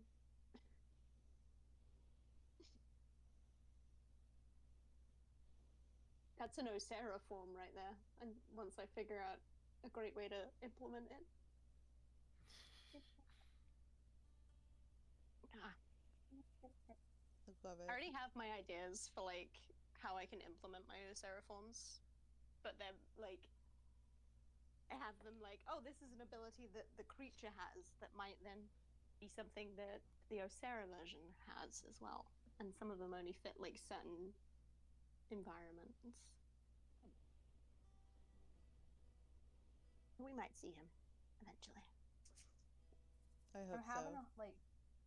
I'm thinking about this campaign a bit, and I'm having the hardest time going, wait, we know nothing about Asclepians. We know nothing about this or that. And I'm just like, oh no. And my paranoid brain heard about the red eye and went, Asclepian. Or like he's covering his eye because it's like an Asclepian eye, very obviously. See, my first thought was that he's infected with the virus. Yeah. Yeah, there's that too, because like all those people are walking around with that. You were telling me none of them are ill or sick? Like, I know they said that it can't affect people, but like, do we really know that? Really though? Yeah. They could have I hate to developed be a that strain. person. They could have developed a strain that affects people. I have returned. Wow. Hello, Jesse. Yay. Hello. Hello. But yeah, no, like for crying out loud, like COVID, for example, it took one bat, one fucking bat, and everyone's like, no, it only affects the bat, and then one person got spit, and then a lot of fucking people died. Within the span of a year alone, honestly, months alone. How did So if you take it from this perspective, I'm like, holy shit. These guys are ground fucking zero. Oh, I was like, how did we get here? Oh, okay. I correlated it. Right. Sorry. No. What's I was like, happening? what are we? Like, where are we at? First We off, come full I've circle. seen patterns. Emily, you're incorrect. It was a pangolin. All right. Oh. Yeah. Yes. Randy said had when I sex with a Googled. pangolin. Okay. And a wild night with Mickey Mouse. For those of you who don't watch South Park, you probably have no idea what I'm talking about. No Yep. clue, but it I'm was a funny clueless. imagery. That episode where they're trying to explain how COVID started, it's just Randy having flashbacks of, I guess he was out in China drunk, and it started with the bat, and then at some point he remembers he went out partying with Mickey Mouse, and Mickey Mouse in that world is like this CEO owner, like the owner of Disney. He's the CEO owner of Disney. He's like Yeah. He's like, I'm gonna fuck you up. yeah, pretty much, yeah. If I you've got the seen lawyers clips on the of them. leashes. And it turns out he finds out that the reason was because he had sex with a pangolin, which is like Oh. They look like armadillos, kind of, but they're not. Yeah. Little armadillo. Yeah, they're the more shelled ones. Yeah. They're And the he ones that. He started COVID. Oh my god. They're the little guys. Yeah, pangolins Sorry, are the ones so that far, always so look like they're trying to ask a question. Yeah, they look like they're like, can I just? I've got something to ask, if that's okay. Yeah. Okay. All right. So we return. You're all rushing through the forest. The miasma kind of covers, like a thick fog, the lower end of the ground. And you're leaving towards. I'm assuming you're trying to get back to the house. Yeah. I think, yeah, if we can sort of like And- circumvent the miasma as much as we can, and then I guess try and figure out a way to walk that way. Yep.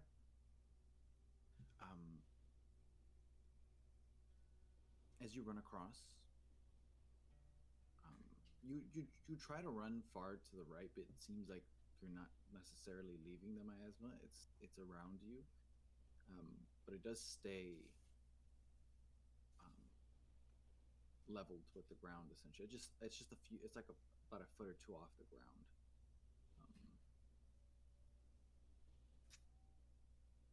And when you realize that, you realize, okay, well, we might as well be heading in the direction of the town.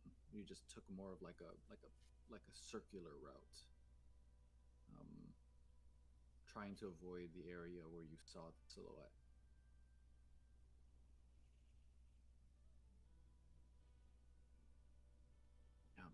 About 5 minutes into your run, you hear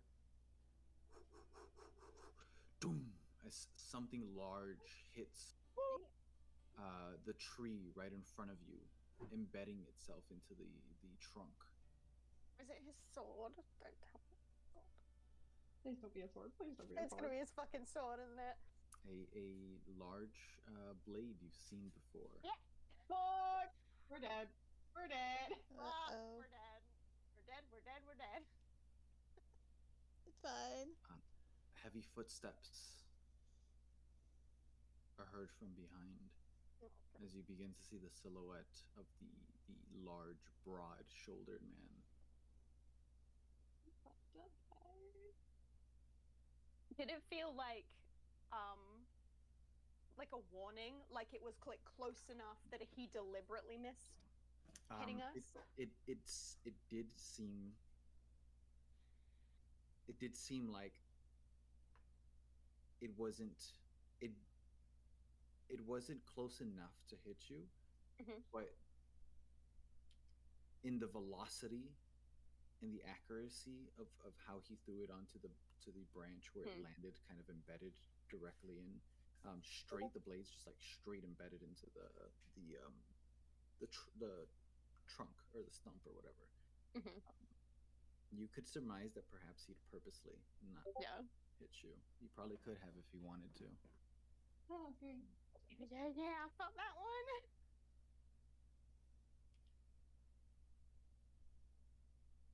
Well. It seems like we have a couple of rats around. Nah. I'm sort of posted up a little, where I'm like behind Malachi's like arm and shoulder, like I'm trying to like sink into the just hide.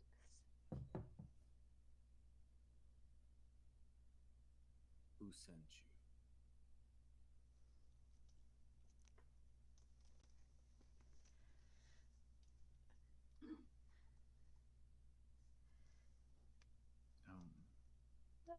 We're not talking. Malachi is just purposely doing a body block on Braidlin. We got sick and injured here. Right. We do. I ain't lying. It's strange. This tall, muscular individual, that eye, that red eye that's visible,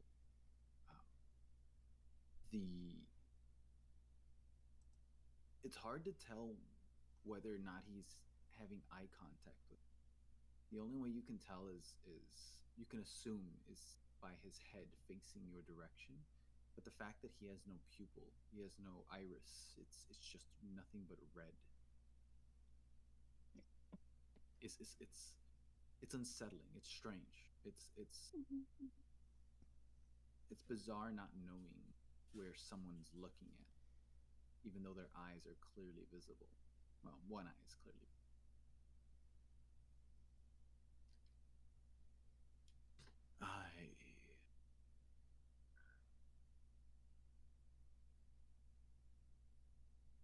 Would you care to explain why I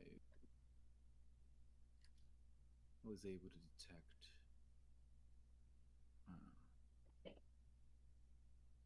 natural forms of magical essence within my camp?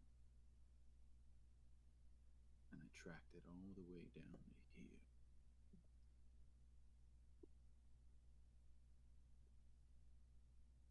Again, sick and injured, especially animals. Granted, different sick and injured. I just Braidlin. Some Zeros was causing some trouble. And unfortunately, a lot of your creatures seem to carry the same thing. You can make a persuasion check. With I would love to. With disadvantage. There are reasons why. Uh-oh. Yeah. Uh-oh. Sisters. It is the thing I'm good at. Not today. Not today. Okay, sweating. There's sweat beating down his forehead. Can I use my reaction on that presumed fail of a 9? Well, I guess actually I can say it after you call it, so I can decide after I see whether the roll succeeds or fails. Presumably a 9 is a fail. Yeah. Yeah. As Malachi finishes that sentence, and I see the glint in the guy's eyes of like, I don't believe a word you're telling me. My eyes, the clockwork in my eyes pauses, and time stops, and Baby everyone girl. around me stops, and my eyes like rewind the clock in my eyes, and it goes back to that same point, and you can make the roll again. Oh my god. Abby. First of all, you're And cool as shit. My first Ronal shit that I can do. I can rewind Fingers time. crossed. Come on. Ooh, 12's better than a 9. 12 is better than a 9. He might not cut your head off this time. After you do that, Abby, Uh-huh. as the time shifts back, you see his head turn towards to you. I hide back behind Malachi's house. Got my water. That's interesting. Quite fascinating. No. I don't know what you're talking about. That's not my accent. I'm freaking out. Freaking out, man. I don't know what you're talking about. Cersei's coming out. I'm just freaking out. No. I don't know what you're talking about. You hear a heavy thump onto the ground. Behind you, the blade lands on the floor. The tree that it originally was embedded in, decayed and rotting. Oh, fuck. Glad I didn't try and steal that. That'd be quite funny. Malachi wants to steal that. That'd be kind of fun. We can dual wield it. Like together? Like Malachi and Monty? Yeah. Like dual wielding it together? Two-handed How is We it can gonna work? share. We can share custody. Of this evil sword. He puts his hand on the back of his neck. and you hear like a heavy crack as he kind of twists his head to the left. I'll give you one more chance to tell me the truth.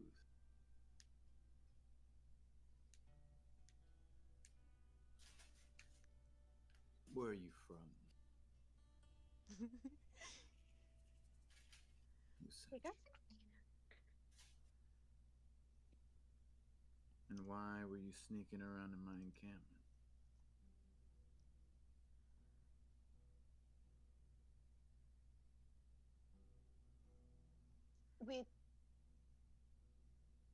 We're just looking for an answer to the illness that you might have noticed some of the creatures exhibiting. Malachi will pull out the tainted sheepskin and the tainted blood that he kept.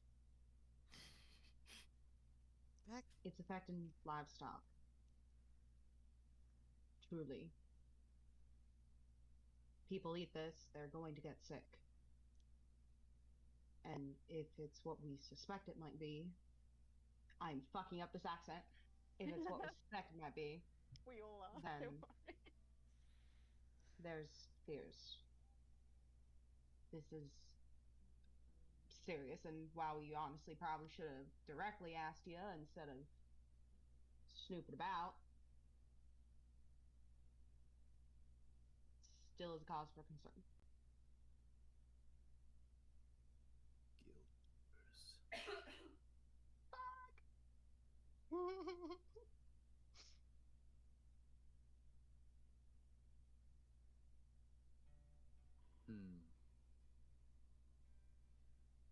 Also, gentlemen, throwing a giant sword at some ladies here, not very kindly. Again, directly just talk to us.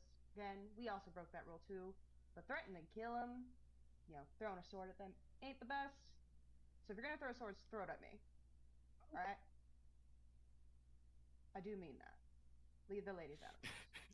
And Braylon. I beg your pardon. I could have caught that. I ain't saying you can't, darling. But I'm saying this is serious.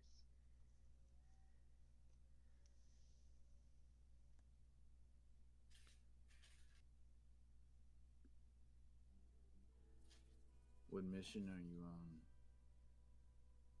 1 star? Fuck if I know. He begins to take I heavy steps He towards fucking your left, knows kind of shit walking about us. behind you towards the blade. Malachi His will head's not follow. facing you. Mhm. He seems to be completely open. He's not facing you. He's not really putting a defensive stance as he's now showing his back to you. Because he doesn't see us as a threat at all. Good. Yeah, we're that bad. He knows we're CringeFail. Good. But Malachi, wherever this guy walks, Malachi's following, like a magnet almost. Not far off. He just steps behind you and he picks up the big blade and he I should have places stolen it on his back. As the blade nears that blackened armor he has, you see these purplish bolts of electricity kind of emit as the blade snaps and kind of magnetizes to his armor. Damn, pretty cool though. I want to steal that armor. We can steal it later when we kill him, though. I know. One day. Says Emily, not Malachi. He lifts his head up and he takes a heavy breath. You want answers?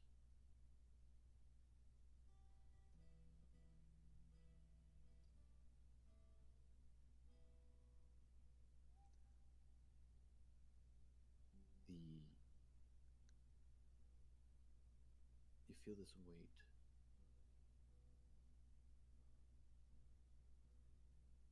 A cough from one of you. And you notice the miasma kind of thicken.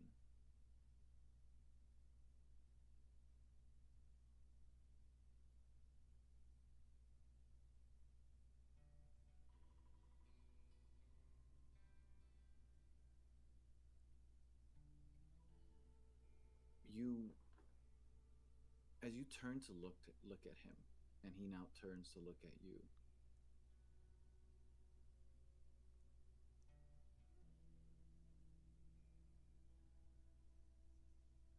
his face directly facing you. Of course, it's hard to tell where he's looking because of his eye. Why don't you see for yourself?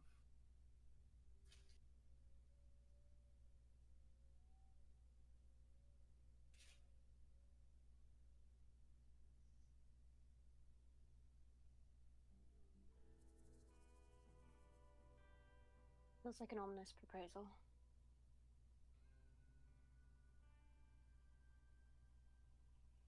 Silly question. While he's doing this, can I use my eyes of the grave? Go for it.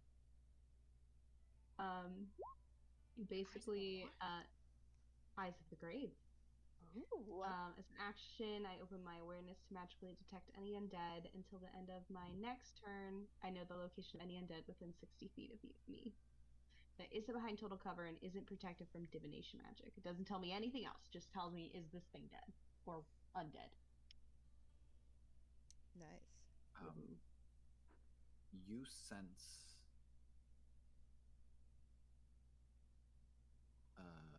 something undead in your presence. Does it tell you where it is? Within 60 feet. I know the location of any undead within 60 feet. Yep. Right in front of you. Oh, shit. Okay, let's go, kid. Dead guy. Malachi. Undead guy. Malachi's eyes flash. Oh. Go ahead, Jesse. Sorry. No, it's okay. It's blinding. The detection, the light it emits from just showing you.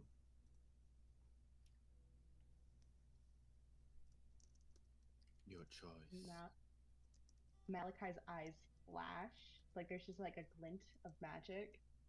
And then his face goes from this stern look to almost like an insane, crazed grin. One you all have seen when he gets his obsessions. Oh boy. You're like me. You're an undead. You're like me.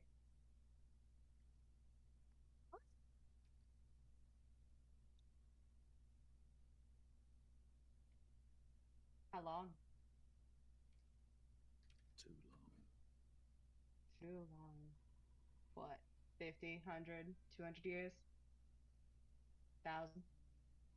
Don't know. You looking for a way to end things or wanting to keep this on?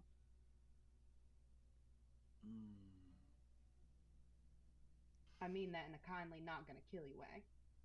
As in, I'm talking as my duty as a mortician. I've got someone I need to find. Mm-hmm.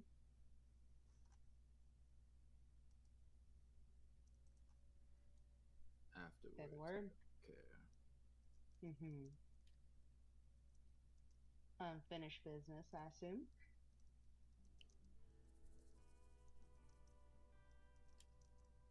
Very unfinished.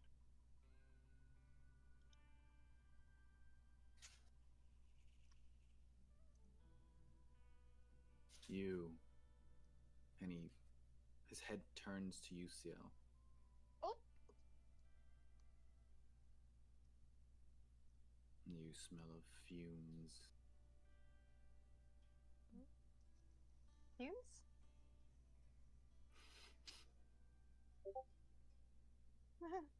The jade. Oh, Oh, right. That kind of fume. Mm.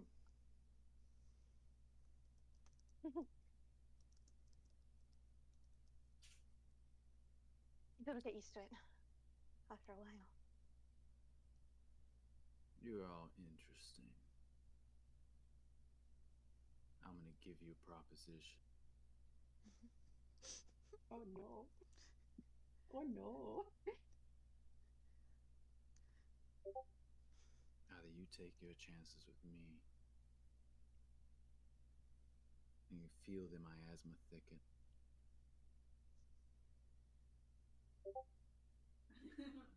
Or you take your chances with him.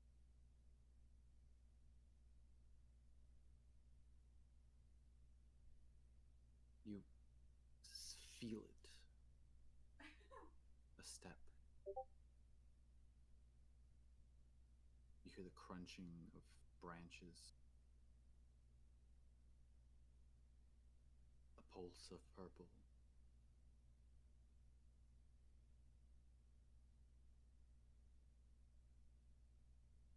The sun and the light that was emitting from the tree disappeared. The sky turns dark. You can tell that there's still a sun behind. The mound of miasma covering the sky itself dims everything to an extent.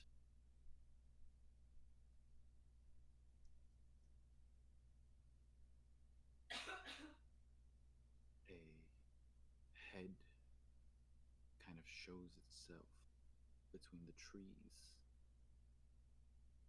These shoulders kind of popping up and down like a proud tiger walking. You see the purple glow emitting from underneath. And this almost like a cloak.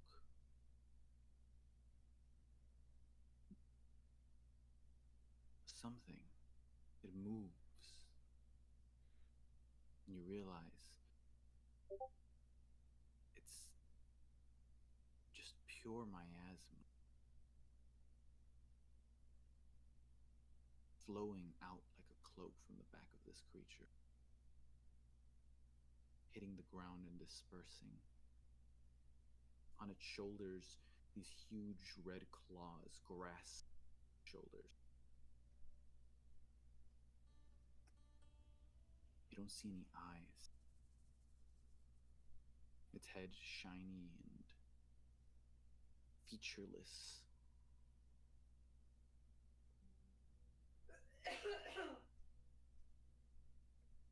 No eyes visible. It lifts its head. And from where its forehead is, you see these slits pop out. Almost like horns, but you can tell they're not as solid.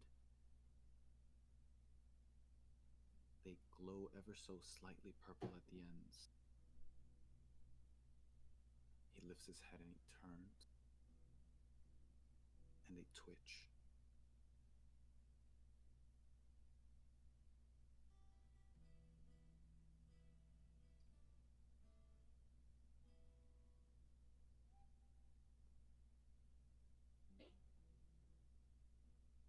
And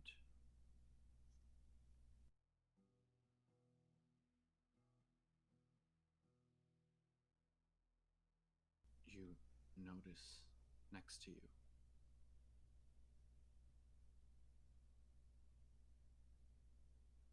the man in the black armor.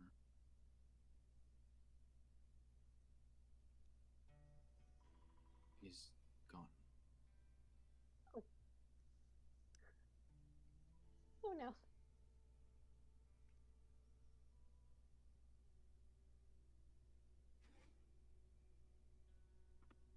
What are you guys doing?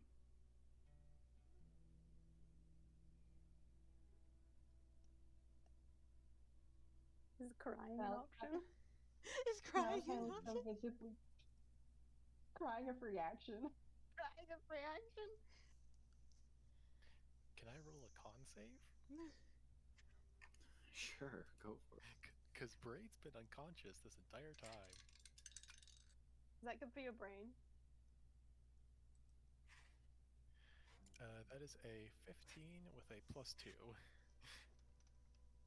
Yeah, you're back up. It is a very terrible situation to wake up to. We just got through all of this, and Braid just wakes up like, "Hey guys, what's up?" Okay. But you're up.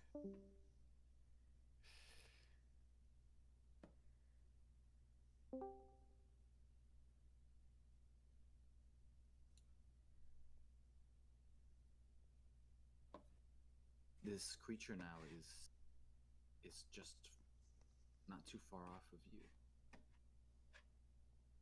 It doesn't look like it's noticed you. It lifts its head up. These strange horn-like protrusions stick out, and it moves its head, looking around. Give you that imagery for the scene of it walking in, so you get an idea of what it looks like. Not entirely. Enough.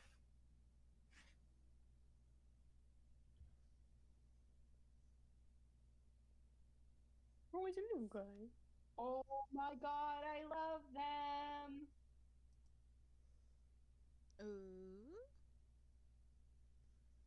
Such a creature. Guys, pretty. Cersei's new pet. Cersei would love this guy. Cersei's I collecting a stand lot by of new what I pets. said about Ciel though. Ciel is probably crying. Just a little bit. You know that kind of silent cry when you're like trying not to make any noise, but you're definitely crying. Money like awkwardly pats on the like shoulder.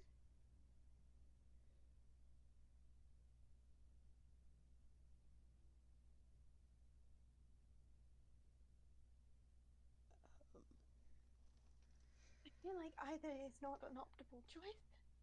I think that thing is going to try and kill us if it misses us. Yeah, probably. What was that accent? Yeah, It's probably. okay. It's all. I can't imagine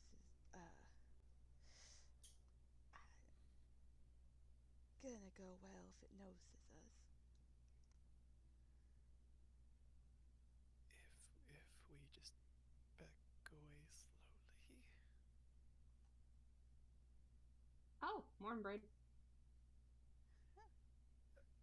Apparently. Its head snaps to the other side. To us or to? To your left. You're right. Cry a Your little right bit more. is left.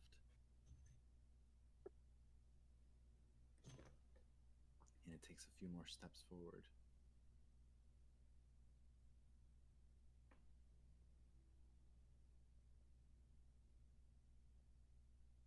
You hear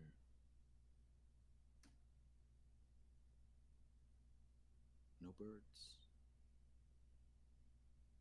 no crickets, frogs.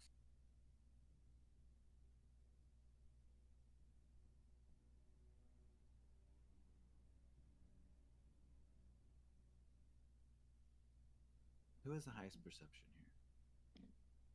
Bradlin. I have a 13. Perception flat, 11. Passive, 21. Passive perception. Uh, 10. passive perception. Monty's got a 13. Okay, so Braidlin. You kind of notice for a second it's snapping its head around. It's kind of like the horn-like protrusions twitch.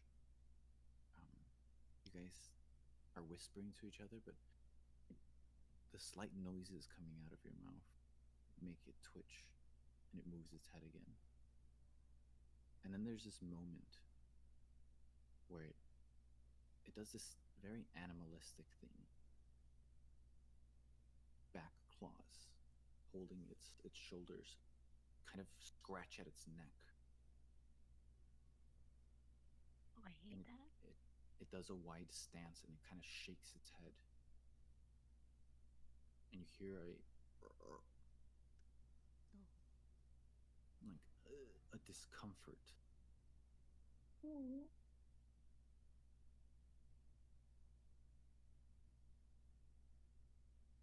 You also also notice that miasma is so thick around it. The miasma closest to it gives this purplish glow.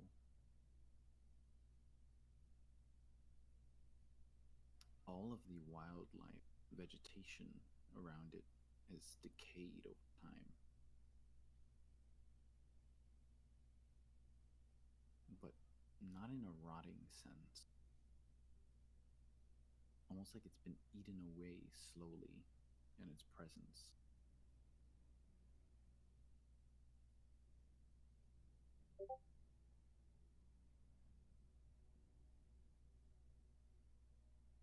You guys have to make a decision. Crying wasn't enough. Well, crying's an option. Too late. Already started. Okay. Doing that thing in a horror movie where I'm like holding my mouth and my nose, trying to stop myself from crying even more. Actually, with the amount of time that's passed, I need you all to make a Constitution saving throw real quick. Okay. Does my Is hand there- being over my mouth and nose help me at all? Doesn't feel Go like ahead, it Stephanie. is. It's helping. Yes. We all go down. It feels like it's helping That is me in a my. TPK. TPK. Oh Jesus. Oh, wow. I will use my last chronal shift on myself. I don't want to die. That's not true. Yes, I will do it to myself. Okay. I feel my failure coming on, and I pause time again. No, it was worse. It's fine. No. Below a 10 regardless. Did you roll for your companion as well? Yeah, that was I got a 19 for Brave and a 20 for Quinn. All right. Your turn. You notice everyone go down immediately, almost like there's a weight. Oh, Jesse. Yes. Sorry. Silly question. Do we have to breathe it in, or just being around it? So Ciel seems to have been covering her nose and mouth. It seems to still be affecting Ciel. Thank you, because I don't breathe, which is why I had Oh to my ask. god. Can we have a party that at least one person doesn't need to breathe? Oh, That's not true. I don't even technically need to eat, guys. Like, Yeah. I'm obsessed. This You know, isn't I'll necrotic thank damage, for- is it? Or necrotic stuff, is it? Nope. Okay. It's its own little thing. Okay. Fun. It's God, bro. It's technically not a poison. It is a thing. It is a classification. It is a thing. I'm so glad. Oh, thank God, it's a thing. Thank God it's a thing. Does anyone have resistance against a thing? If it's a thing, we can kill it. It is true, but I think our lovely CringeFails team, who's so good at literally the worst missions, is on what would be considered level 20 beast mode. We're in hell. We're in hell. We fucked up just a bit. Braitlin is going to very slowly very slowly get off of Quinn's back, grab a stick off the ground, and just throw it further to the right, like where the thing is already was already looking. Mm-hmm. Just a quick flick of the wrist. You throw it, and it goes. It hits a trunk. You see it turn quickly as the head shifts over, and it pounces to its left, and your right. And you see now the claw. One of the claws grabbing on the shoulder detaches. It rapidly goes forward the size of these claws are huge. They're ridiculous. It's regular feet are nowhere near the size of these ridiculously large claws on its shoulder. As it pulls out, you see the miasma float up or almost flare out, kind of like it's wearing a cape of miasma attached to this claw, Cool. and grasps the tree trunk, and you see it snap like a twig, the entire trunk of the tree.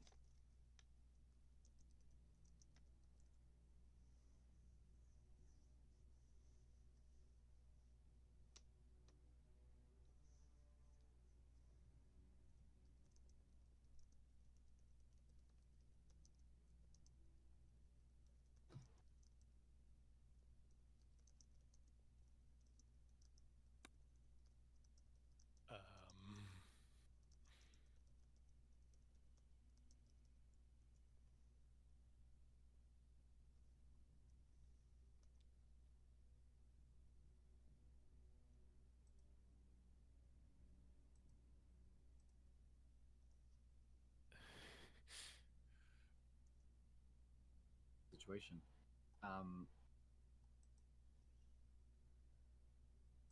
I need you to make another Constitution saving throw, and I need all of you who are in the ground, kind of struggling, to make another Constitution. That is a 19 braid. 3. 11. Monty is 15. down. So And that is that's Isn't a it 9 so for fun being Quinn. so low level, guys? Oh God. so since you succeeded the first time, Quinn. And also your thing. Braiderlin rolled 17. Quinn rolled a 7. Okay. So Quinn kind of begins to kneel down, but they're not fully. They've succeeded once already, so a bit more leeway. See how you begin to stand up. No. The other two also begin to. No. Oh no! That's ominous. I don't like that. I mean, it's great. Hooray. Emily, who's next to Emily's?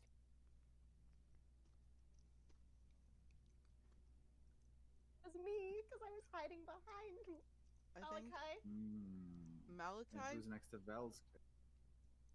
I think it was Malachi was in front of Bradlin and CL, and then Monty was kind of like next to them.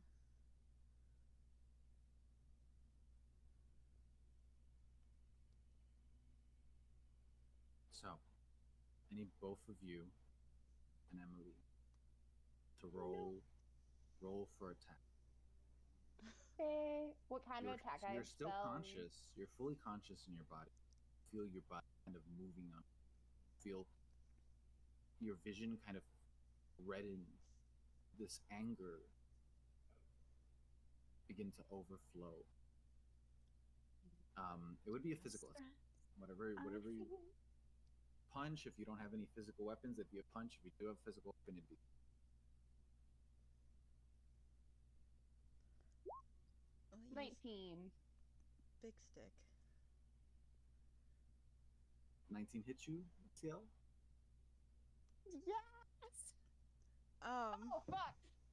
I'm not used to being a wizard. Oh. He's flashing. I'm weak as shit. Take the 2. You get slashed by purple. Thanks. Hey, does a nat 20 hit? I mean, who's that? You said you were next to all 3 of us. So can it maybe be a roll to hit who it is? Sure. Yes. Still gonna be me because that's how my odds work out. But I'm playing One the game. one is Owen's character, 2 is CL, and then 3 is Emily's. But in fairness, you would have hit me with anything. 4 is a reroll. Roll again. 4 doesn't count. It's only 3 of you. Oh, I four am- is the wolf. Hopefully you do not hit the wolf. But four is Quinn. Oh no, not the wolf.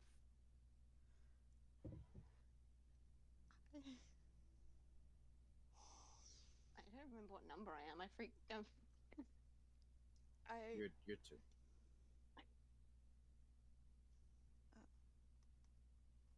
Am I rolling the d4? Yeah, you're rolling the d4. Okay. Who is one? One. That's Owen. Okay. It's Braidlin. Great, I'm Should have sorry. saved my chrono shift for this, fuck's sake. Go ahead, roll for damage. Okay. Oh, I used my... Why did I use that? Why did I use that? That's fine.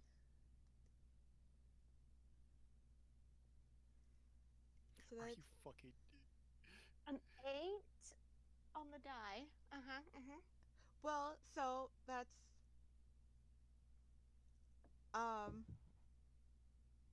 So it's a nat 20 to hit. That's... Isn't that, That's full damage plus what you roll. Yeah, So I it already would've been- rolled... It's just doubled, So- right? It's a 19. That'd be 22. Yeah. It's 19 because it would be the max, Right. which is 1d8. Okay, so plus what you 19. rolled.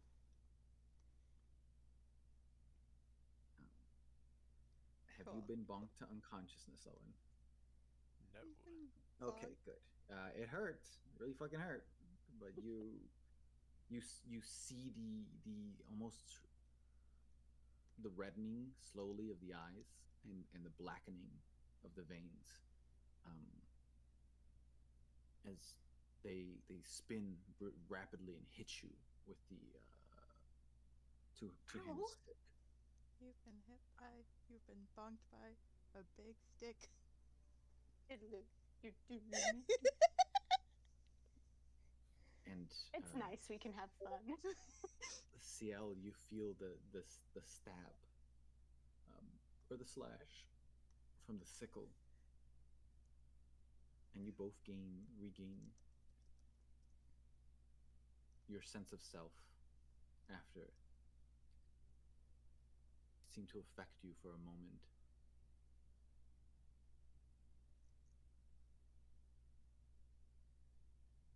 We need to leave. We need to leave. And I just start tugging at anybody who's able to walk. I'm just like pulling at people to be like, we have to go. We have to go. We have to go. We just have to go. We'll talk about the slash later. That was quite painful. I'm still crying as well. That's not stopped. It's now just panic crying. Who took the hardest hit? Braylon. I'm on 7 HP. Cool. As we're, I assume, running, get bonked. Hold on, checking something. Oh, this hit points. Never mind, you're good. Take those 10 healing. As you cast, as you're leaving, it goes through. But you do hear the breaking of wood, and you see the creature's head snap towards your direction. Oh, fuck.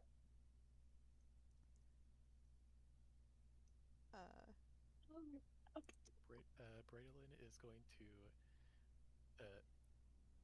after acknowledging that everyone is conscious and in the right mind, grab another stick and fucking chuck it. You chuck it. Which direction? To the left.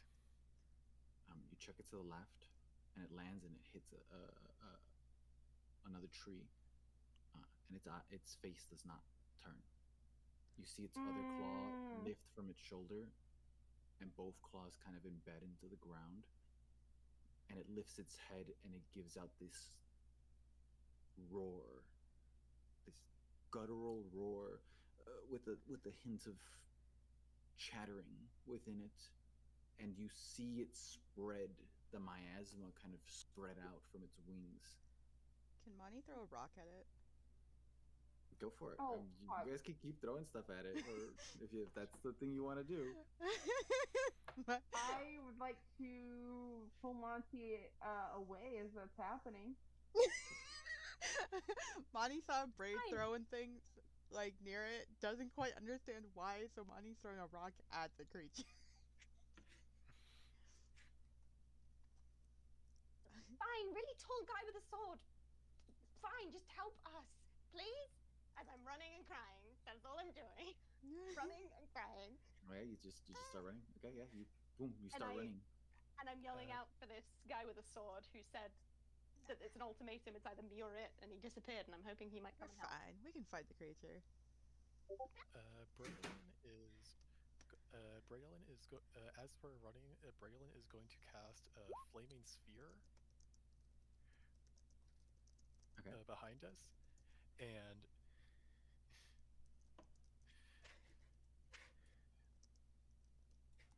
yeah, and just have it sort of just have the sphere just trail, like tail us basically. Like yes, it's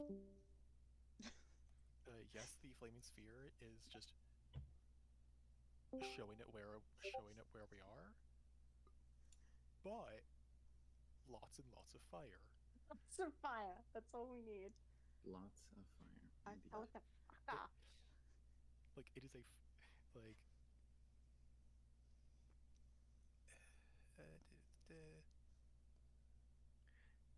yeah, the sphere ignites flammable objects not being worn or carried. It just sets the whole forest on fire. Listen, I mean, it is also currently raining, so that will diminish the effect, and also we don't want, and also self-preservation time. So fuck this thing. Also, didn't Dee Dee be like, don't get caught? You know, Don't, I don't. know. Yeah. well, maybe Dee Dee should have given better Thanks for that. instructions. Should have told us that this guy was undead and there was a miasma creature out here. Dee Dee didn't say who not to get caught by, so maybe we haven't been caught by the person That's so true. Dee Dee didn't want us to be caught by, you know? We don't know. Mm. We weren't told specifics. We don't know. Maybe there was Don't some guy named know. Paul that we weren't supposed to run into. Maybe Dee Dee has an He ex. died, probably. Maybe Dee Dee's ex Paul is at the camp and we weren't supposed to run into him. But, you know, we don't know. So, one of you for sure is running right now. Yeah, I'm out of here. I don't know you guys well enough. I'm out of here. I'm trying to drag Sorry, the other two I along. barely know your names. Oh, when you cast flaming sphere, what are the other two doing? Are you throwing that? Are you actually throwing the rock though? Is Malachi stopping Monty from throwing the rock? I'm just trying to drag your asses out of here. Alright, Monty will let Malachi drag. Monty will let Malachi drag her away. And be like, Okay, that is half speed.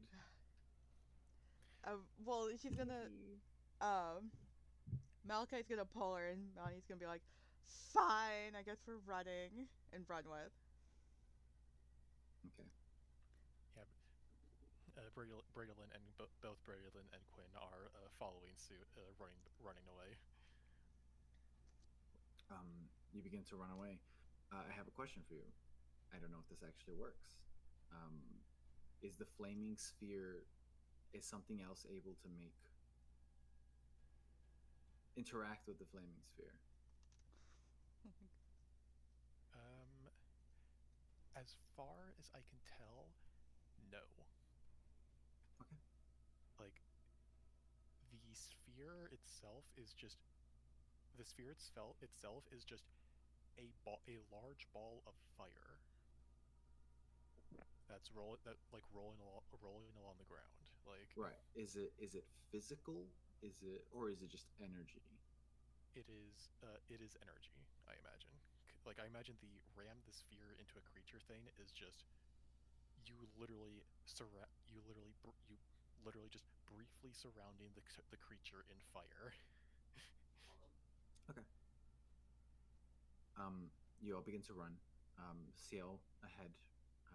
Obviously, if anyone has, whoever has the most movement speed will start catching more ground than the others. But you see behind you this thing start to rapidly run as well. Oh god, of course. The large claws on its back attached to its the wings, assumedly, or this cape like membrane that lets out the miasma behind it. They grab trees and they just rip them aside out of the way, and it just full lion run or tiger runs towards you. Everyone's moving their full movement speed, assumingly. Yeah. Quinn's keeping up with Braid. Yeah. I guess.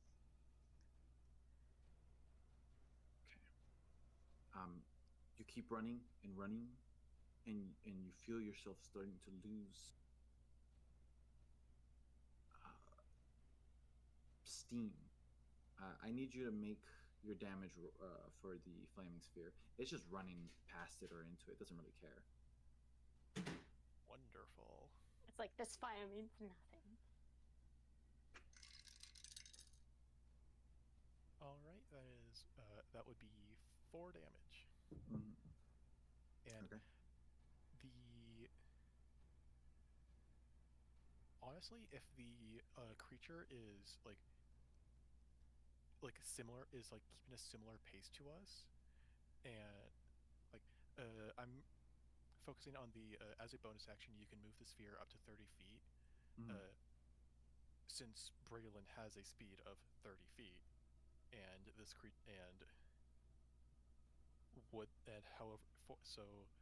however many turns this chase would have allotted for, would that be equivalent to you keeping it at pace? Yeah.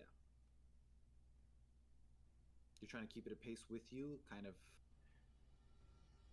yeah. It isn't at the exact same speed as you guys. It's slightly faster, so it's slightly gaining. Yes. The claws grabbing onto the trees and like crushing them. It's also using it to propel itself faster forward. So it's not 5 feet faster than you guys, but it is slightly gaining.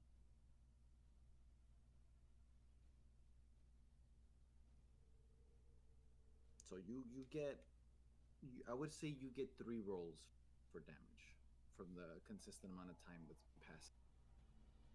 Okay.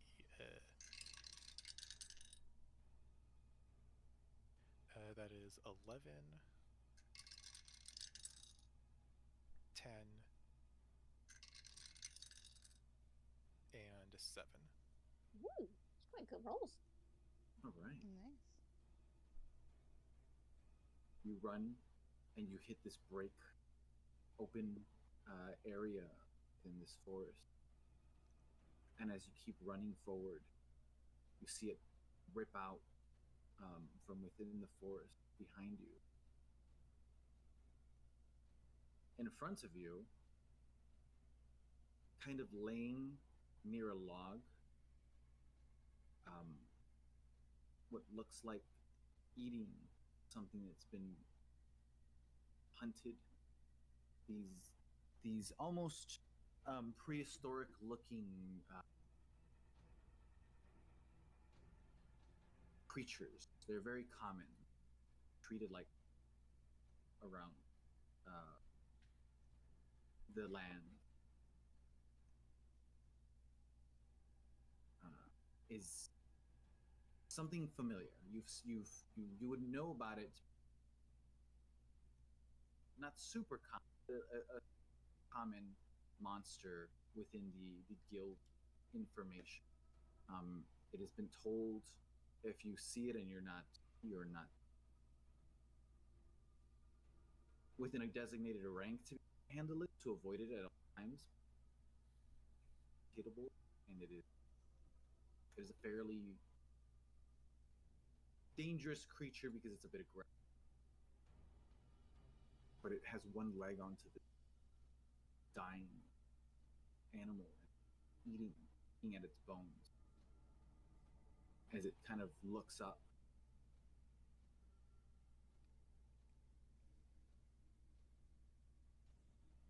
You're now running toward. What are you guys gonna do? Oh shit. Braylon is going to see this, see the creature in the clearing. Braylon, okay, would you say this creature this creature in the clearing, would it be is it within 90 feet? Yes. Starting to get. It is. Okay. Yeah. All right. In that case,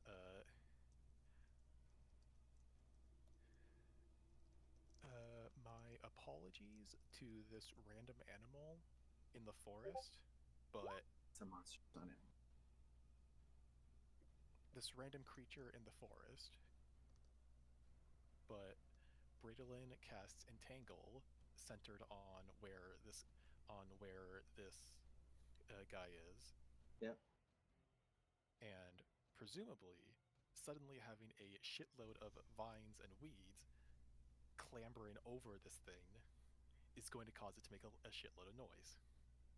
Okay. Yeah. The vines begin to crawl around its kind of holding it firm, and it moves its head away from its meal and it starts to like gnaw at it, and it looks up. Yep. It is able to make a strength save to not be restrained, but does have half movement. Does have half movement. I'm gonna 20-foot square. I'm giving you guys just because I like the imagery of the situation. So it was distracted, so I'm gonna say the vines snuck up on it and it grabbed onto and it goes to like rip the vines off as you guys begin to run past it, now straight into the other side of the forest. And as you do, and you look back and it rips off of the vines, it lifts its large head looking over, and you see the shade, the black creature approaching, stops. This creature known as an Anjanek, that you have fair amounts of information. It stands taller than the black, for sure. The black creature's claws on its shoulder are about the same width and length as its feet, to give you a reference of how big these. But the Anjanek kind of looks, and it gives almost a territorial stance. You see where its nose is, large, almost sail protrusions flips out. And you see the crackles, embers begin to leak out of its mouth. And it runs forward towards the other creature, taking a bite at its shoulder, grabbing onto it. And at first, it pins it to its back, and you can see as you're running off, the Anjanek kind of towering over it. You see the Anjanek lift its head and begin to step back as the black creature's kind of crawling up. And one of the claws on its back grabs the up on the other one, and you hear a snap as the last thing you see is the large body of the Anjanek go slump onto the ground.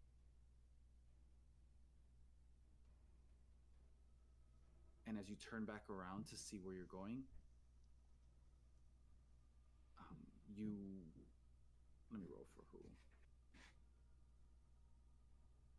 CL, like for who'd be in front. No, for a specific situation that's gonna happen right now. Okay. While the whatever purple creature was distracted with the I can't remember what it was called, the dinosaur thing. Yep. Yep. Could Monty try and grab everyone and just pull them to the ground, like once we get to the other edge of the clearing in the woods, and just be like, shh. Yeah, actually, yeah, you absolutely can. Yeah. Do you all go down with her?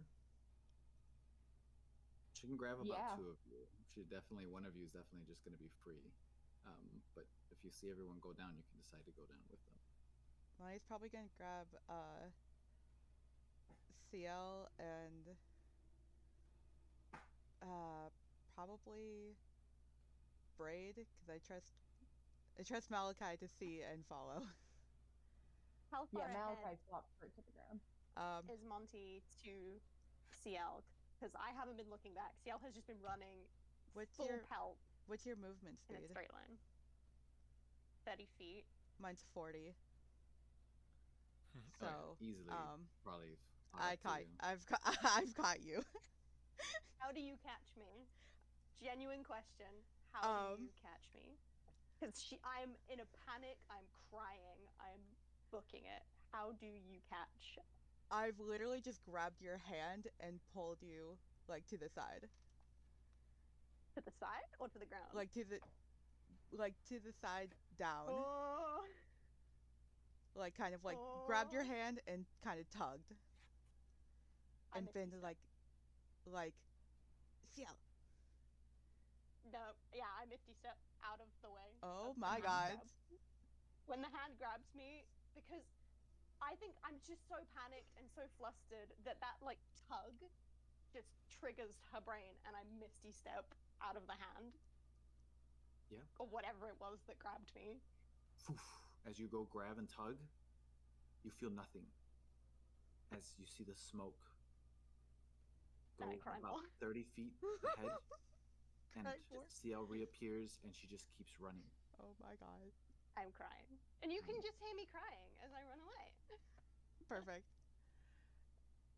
Then Mai's just gonna grab Malachi and pull him down to the ground and just be like, shh.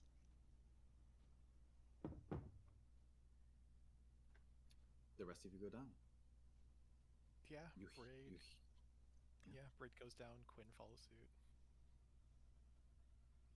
You hear the snap from the jaws as the Anjanath hits the ground, and the other creature stands above it.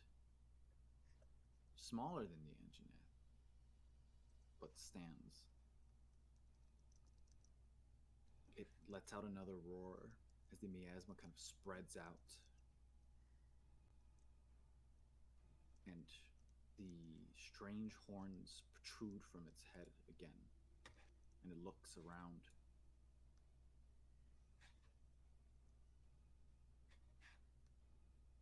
Looks down at the Anjanath. I changed that. The rain kind of showering over all of you. Rain this entire happen.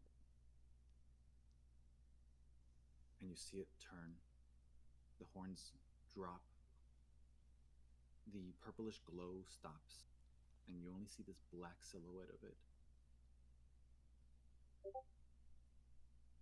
The miasma kind of draws back. It stays around it, but it doesn't spread as far as it was. And its claws grab onto its shoulders again. And it takes these steps back the other way.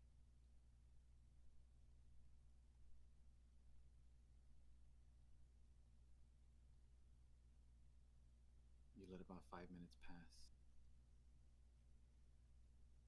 until you don't see it anymore.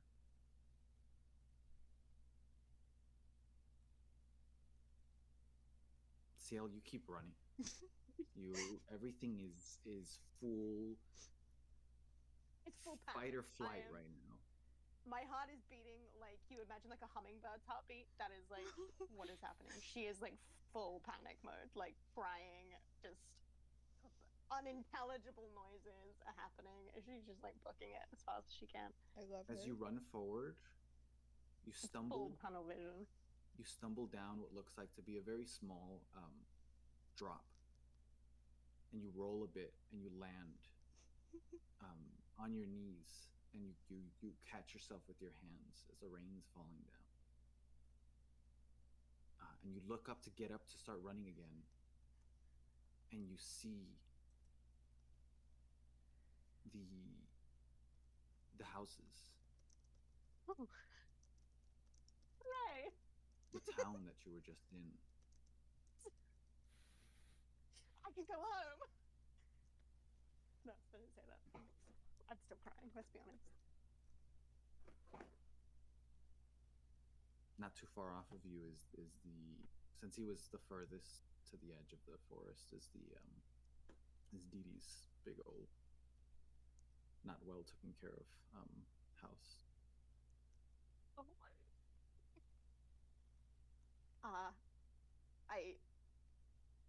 I feel like the sight of it is almost that sort of relief feeling of like, oh, thank God. Thank God. I sort of stop. And you know when you're sort of the adrenaline has sort of run out and your skin like immediately feels like the cold sweat that's like you've been building up while you've been panicking. And I kind of look behind me expecting to see my friends because I didn't know it was Monty grabbing me. I thought it was the thing. So I expect to see them and I don't. I'm like, oh. I kind of fan myself to stop myself from crying even more. That's all I've done this entire session is just cry, which is pretty accurate, honestly. In your head, you're the only survivor. Yeah, that's probably what she's thinking. She's like, oh shit, because she's fully convinced herself that that grab was like the creatures, because it had like big clawed shoulders and arms. Oh, they're hands. huge. You were seeing it literally grab trees with those claws. Like she's convinced herself that it was a grab of that creature. Like that's what was chasing her. What else would even touch her in that moment? It's just Monty's like calloused hand. Have long nails. Calm down.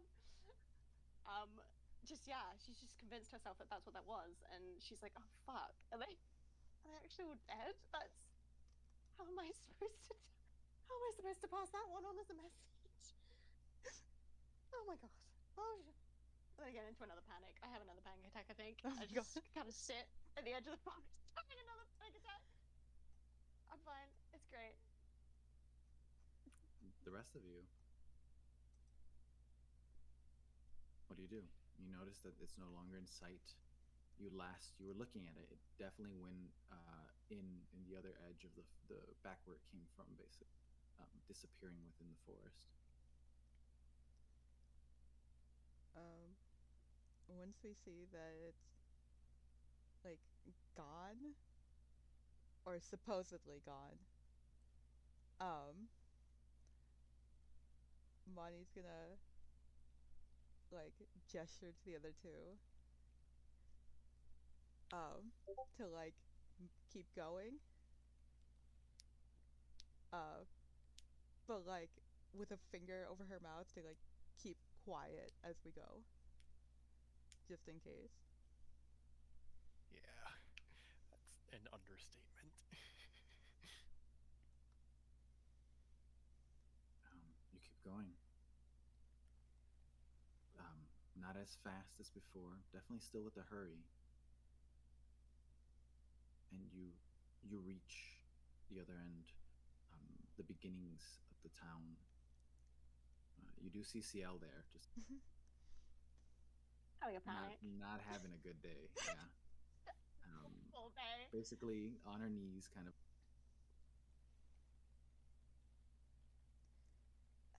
Literally the worst day of her life right now. She's like covered in, she's wet, she's covered in mud, she thinks people are dead. She's having a panic attack again. It's like the third one today. Quinn, Her I little imagine. hummingbird heart is not handling this at all. Quinn, I imagine, would go up to CL and like just a few feet away from her, just like lie down, and put his head between his front paws.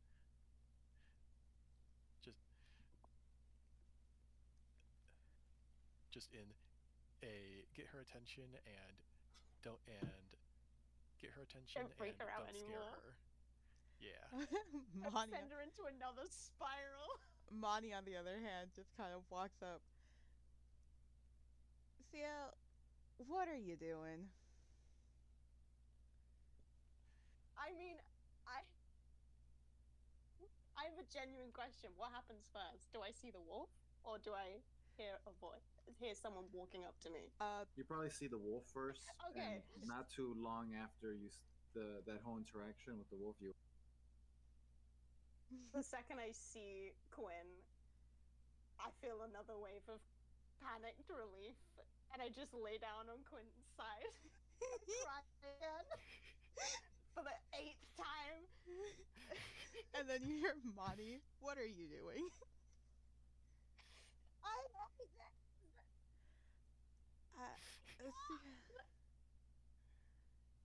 You What is going on? This is awful.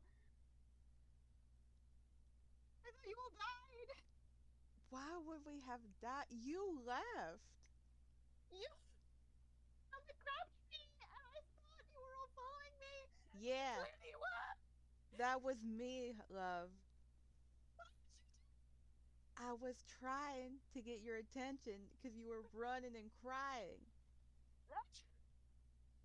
I couldn't exactly shout because the creature was hearing based.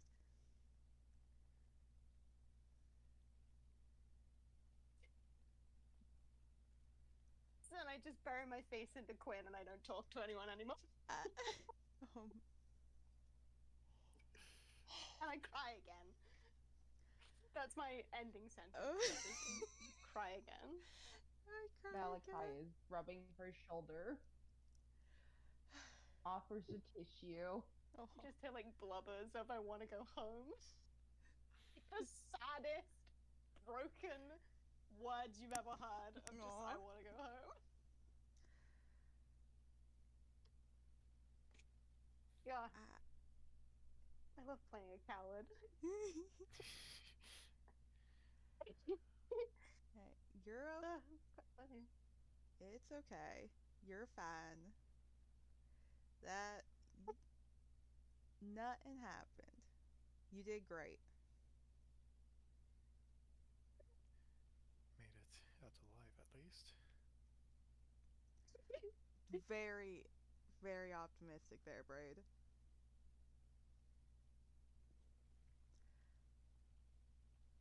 Look, how about we just get out of rain and talk it out?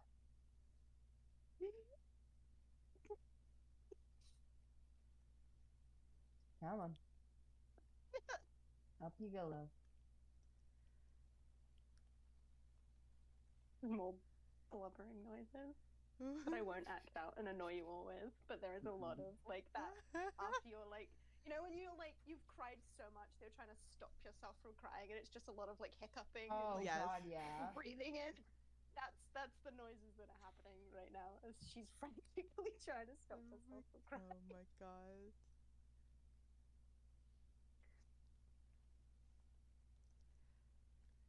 Where do you guys head?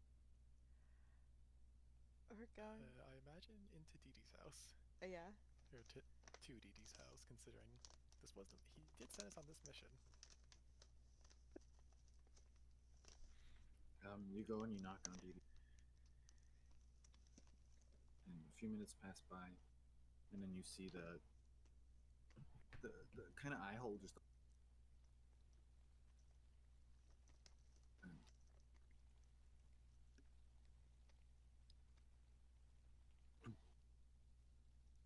The door opens up.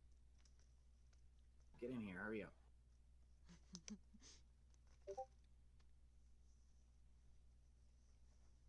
You enter in. Same as it. See the fireplace area. All right. What happened? Oh,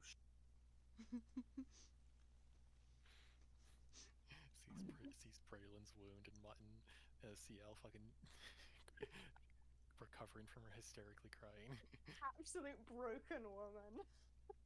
From having like a dozen panic attacks in the span of like 2 hours.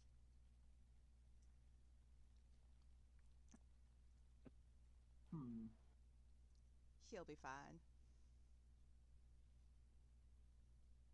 I'm sure. Did you fail? No, no. We Oh. got a bunch of papers. Infiltrated the place. I opened a cage. That was fun.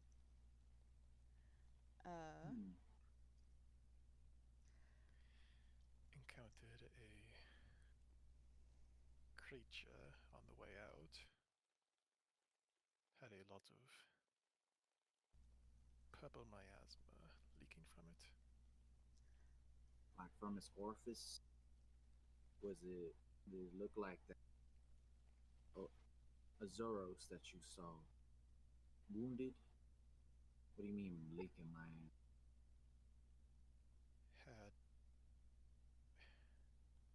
Had claws on tentacles that it would from its back. Leaking miasma like it was like it had a cape.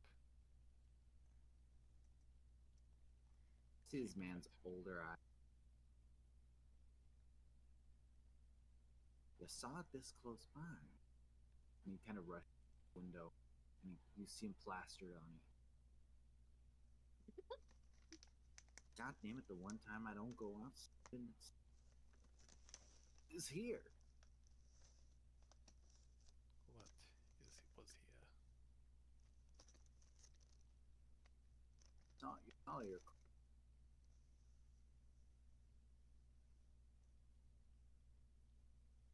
thing that was in dilemmas. Fought with it once before. I told you this. Faced why Drew me.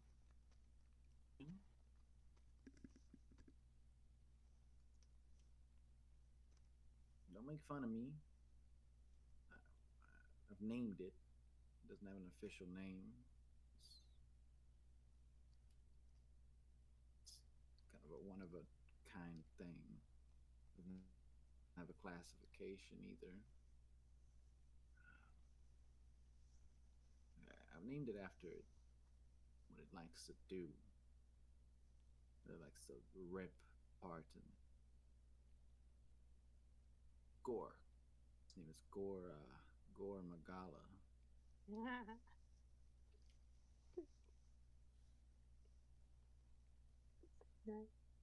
Magala.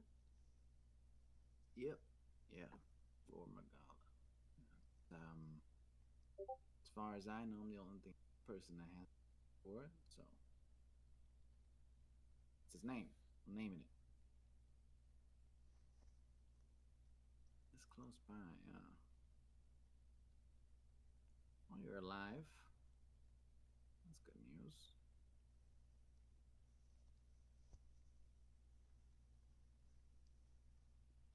Thea looks so unamused at the statement. You're alive, that's good news. She just looks so pissed off. Leading in with that, any chance you know of a tall, like taller than me, undead guy in a suit armor? of undead people in suits of armor, quite tall in my Purple, red hunting eye. age. Red eye. That one's weird. Mhm. Almost like what kind of red are we talking about? Like your cat Red. sleeping near your face too much, or red, red. Red, red.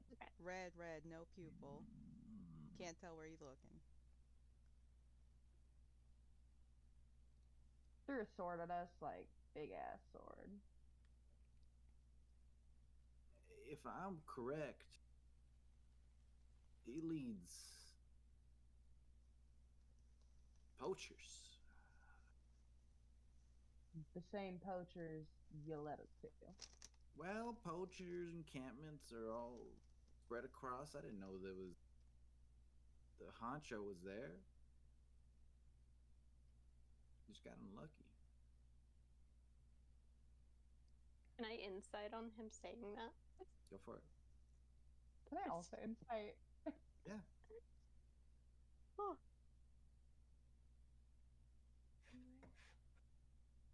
I need to get. That's a 5. I trust this man. Me too. I'm just still sad. Yep. Seems to be telling the truth as far as you can tell. Yep. Y'all Can't just see got through my unlucky. tears. Just it could have been anywhere. He has a name, but I don't think it's his real name. If it is, it's kind of sad. He doesn't have a last name. He's called Spectre. Spectre. Bada. Yeah. Kind of a grouchy motherfucker. Left you alive, though. Offered us a deal. Didn't really get much time to talk for that. Gorma. Hold on. They typed this out as Emily. Not in the right server. Gormagala thing showed up.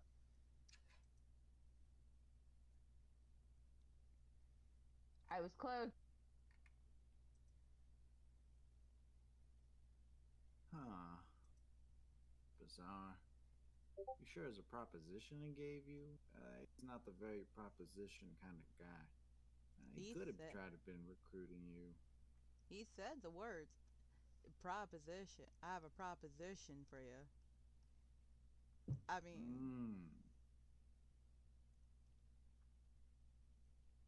I prefer he New take me Jade. to dinner first, but That kind of guy. Pretty sure it was more of an ultimatum. Oh well, what'd you find? lots of papers and some. I think Braid found some weird things. Monty's gonna pull out, I think, the map she found. And it's gonna gesture to Braid to pull out the papers, and I think Malachi has the lockbox and bowl. Malachi Right? has papers, the bowl, and the lockbox because Gotcha. Malachi swiped the papers from Braylon Gotcha. in excitement to read. Yeah, Malachi swiped the papers and grabbed the rest when Braid fell unconscious. Gotcha. You see him kind of like scurry over this old crouched man. And he grabs the map. Yeah, this is the continent, all right. The continents. There's 2.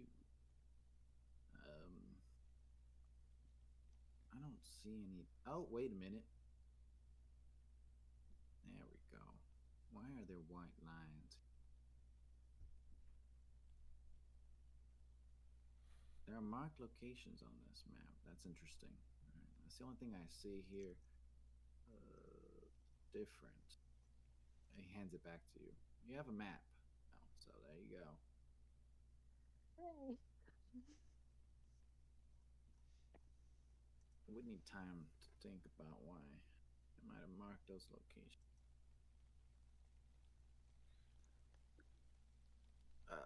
you said you found other things.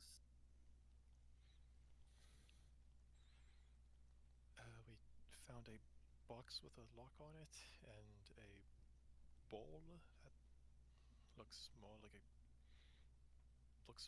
broken fragment of something. Hmm. Where are they?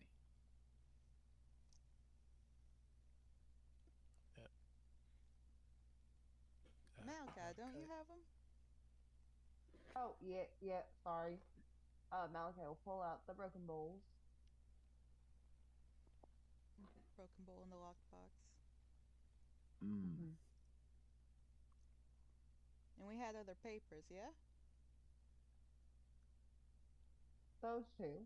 And Malachi will also pull this out. This, I say pull them out. He was probably like holding them awkwardly or like tied them to his like frame because he doesn't have his bag. Oh my god. And he'll just stack one or the other or like rifles through his like fabrics. No, I think that no, one more, hold on. And then once more just keeps putting random papers. Just... No, that's the sheet. No, that here you go.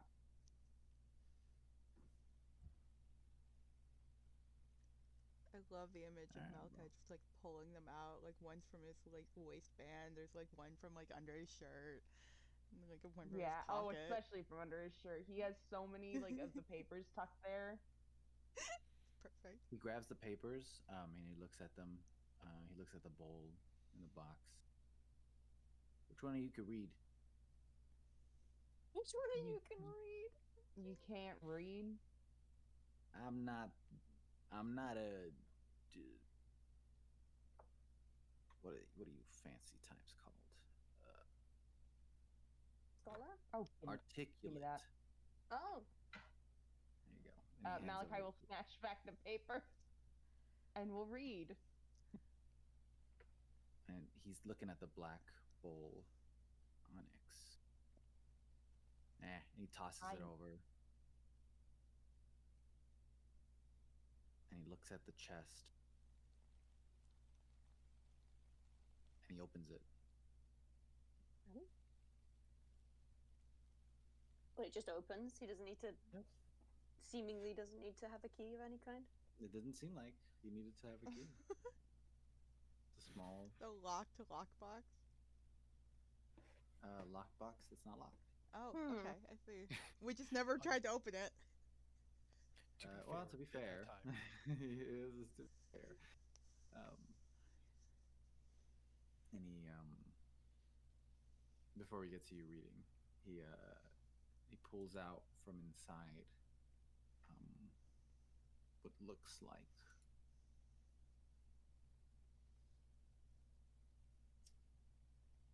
I'm trying to look for the item. I had it here.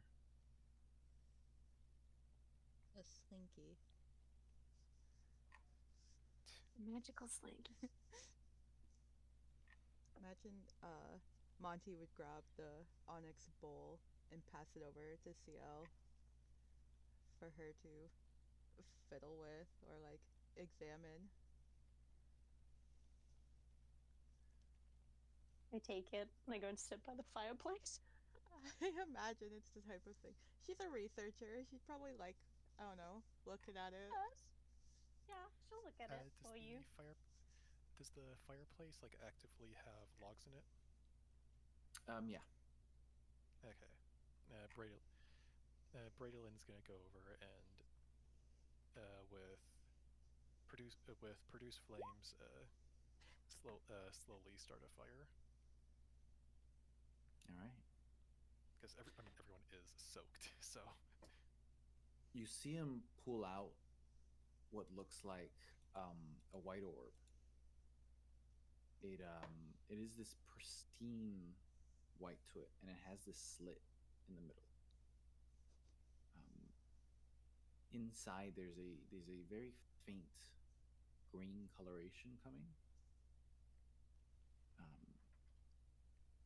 And he's like, that's peculiar.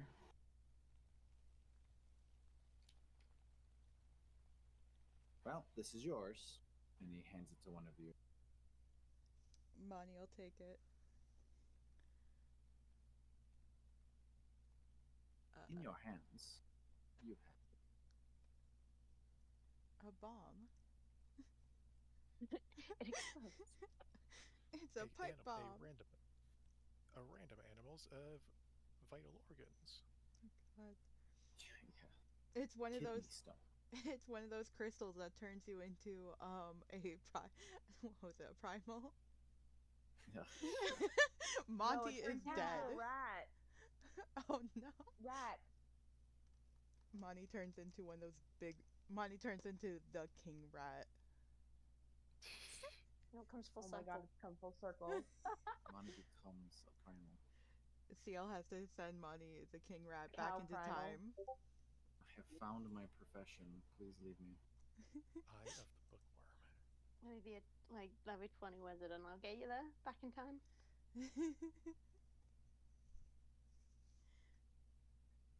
Item transference here. Send Monty. Eye of the bookworm. Oh, you don't need one. You got one right here. But this bookworm doesn't cry. Well, it might. Oh, that's true.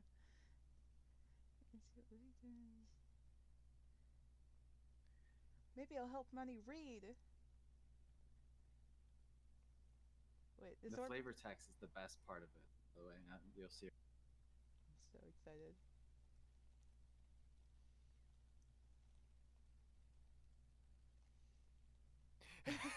No. Where is that? That's fun.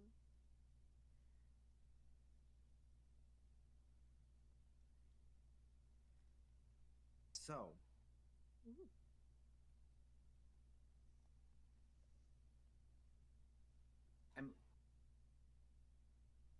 you're looking across at these papers. You have about 5 scrolls in total. One of them seems to be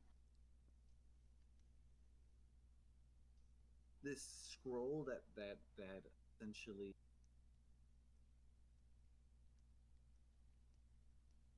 it's not a receipt, but it's an agreement for trade. Mm-hmm. It talks of the stock and the things that have been traded. And all this stuff seems very average, except for obviously the monster. And it talks about where they've been traded, the towns nearby, the money that's been.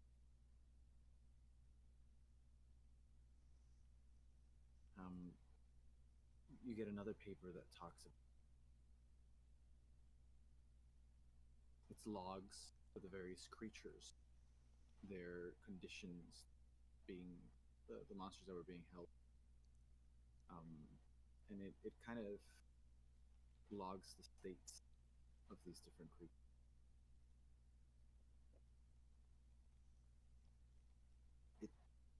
The thing that catches your eye is whenever they refer to the creatures being frenzied, submitted to under the, like one of them would say, the Azeros has been inflicted with the frenzied virus. Seems to be acclimating to frenzied virus.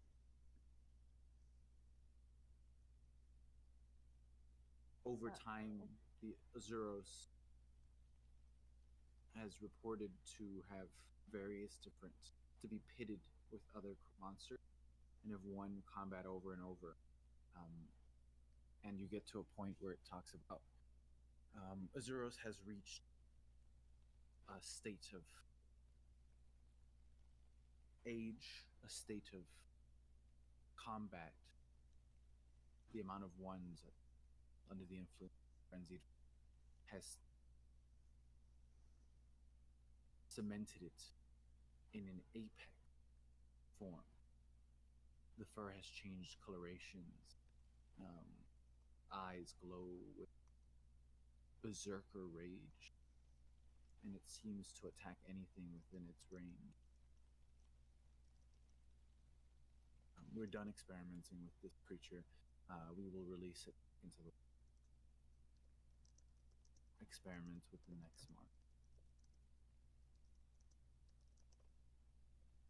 And you killed it. Yippee! We did one good thing. At the bottom, you see another report for a different creature. It's a very small report, and it says,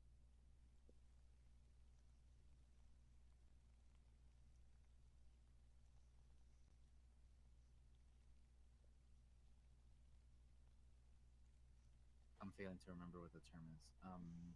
You're okay.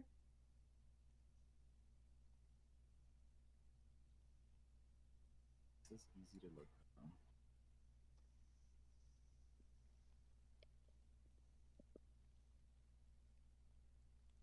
It says Team CringeFail is so cool, and powerful, Yes. and they've never All they do is And they're win. better kaleidoscope. they've never failed anything ever. And they should totally Oh, be accepted in the guild as really cool people. none of these are the terms. It gave me so many other. Basically, it's the term for first. Not ground zero, but what you would say for the original host, the original infected. Oh. Patient zero. Patient zero. There you go. I don't know why I can. The term is not a name creature. Patient zero. Patient zero has been found to be difficult to work with. Have lost many men trying to. Patient zero gives much interest, worth the sacrifice of men. Oh, that's not good.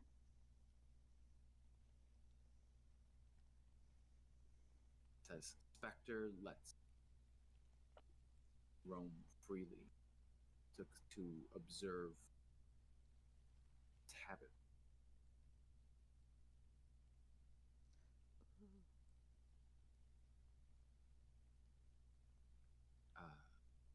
Third paper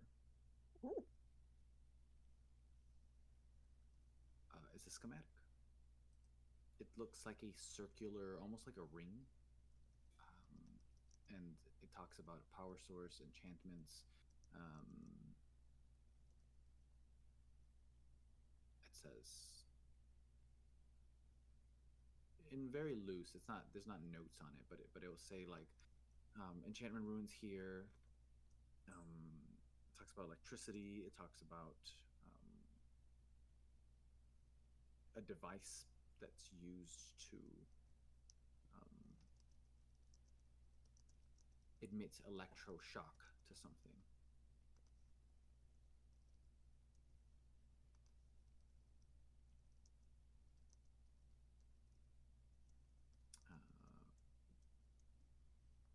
And you get one more paper. I said 5, but I think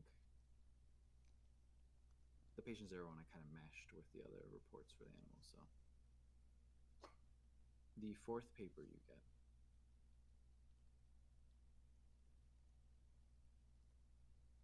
reports about their tracking and observation of what the guilds have been doing. Where the guilds have been. They seem to have had a pin on where most of the guild members have been. And it seems like the paper kind of indicates that they've been moving accordingly to stay away from basically the prying eyes of the guild.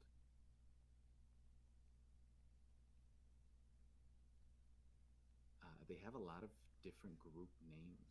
You see a list of most, if not all, as far as you know, of the different members, not members, but the different groups within the guilds, the groups, the out parties. But your group is not on here. It's not mentioned.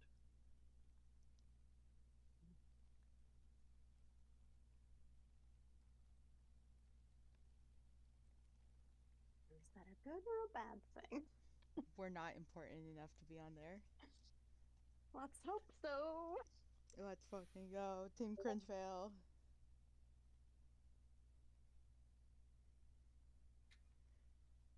Team CringeFails. Represent. We're the best representatives. What more could you want? You repeat all this information to everyone, Emily.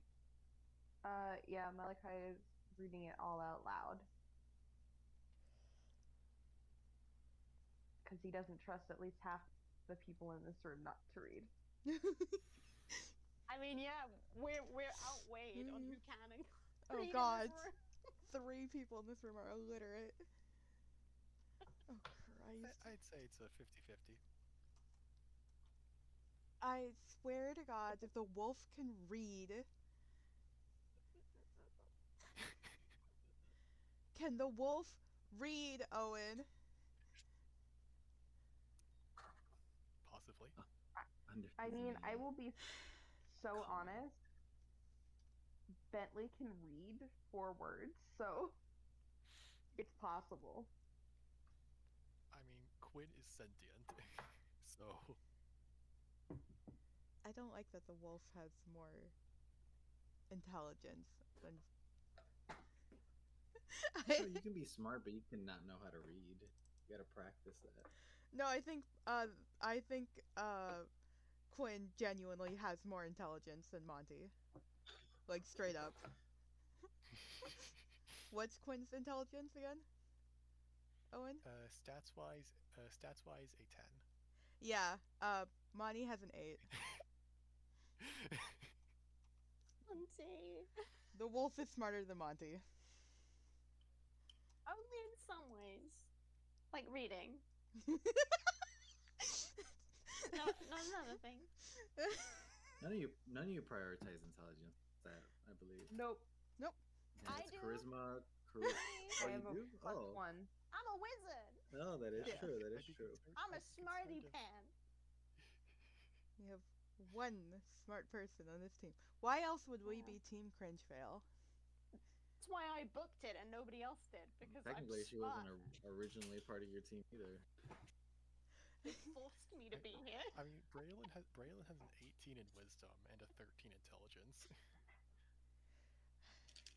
It's like the opposite for me. I have an 18 in intelligence and a 13 in wisdom. Oh my god. Same but not.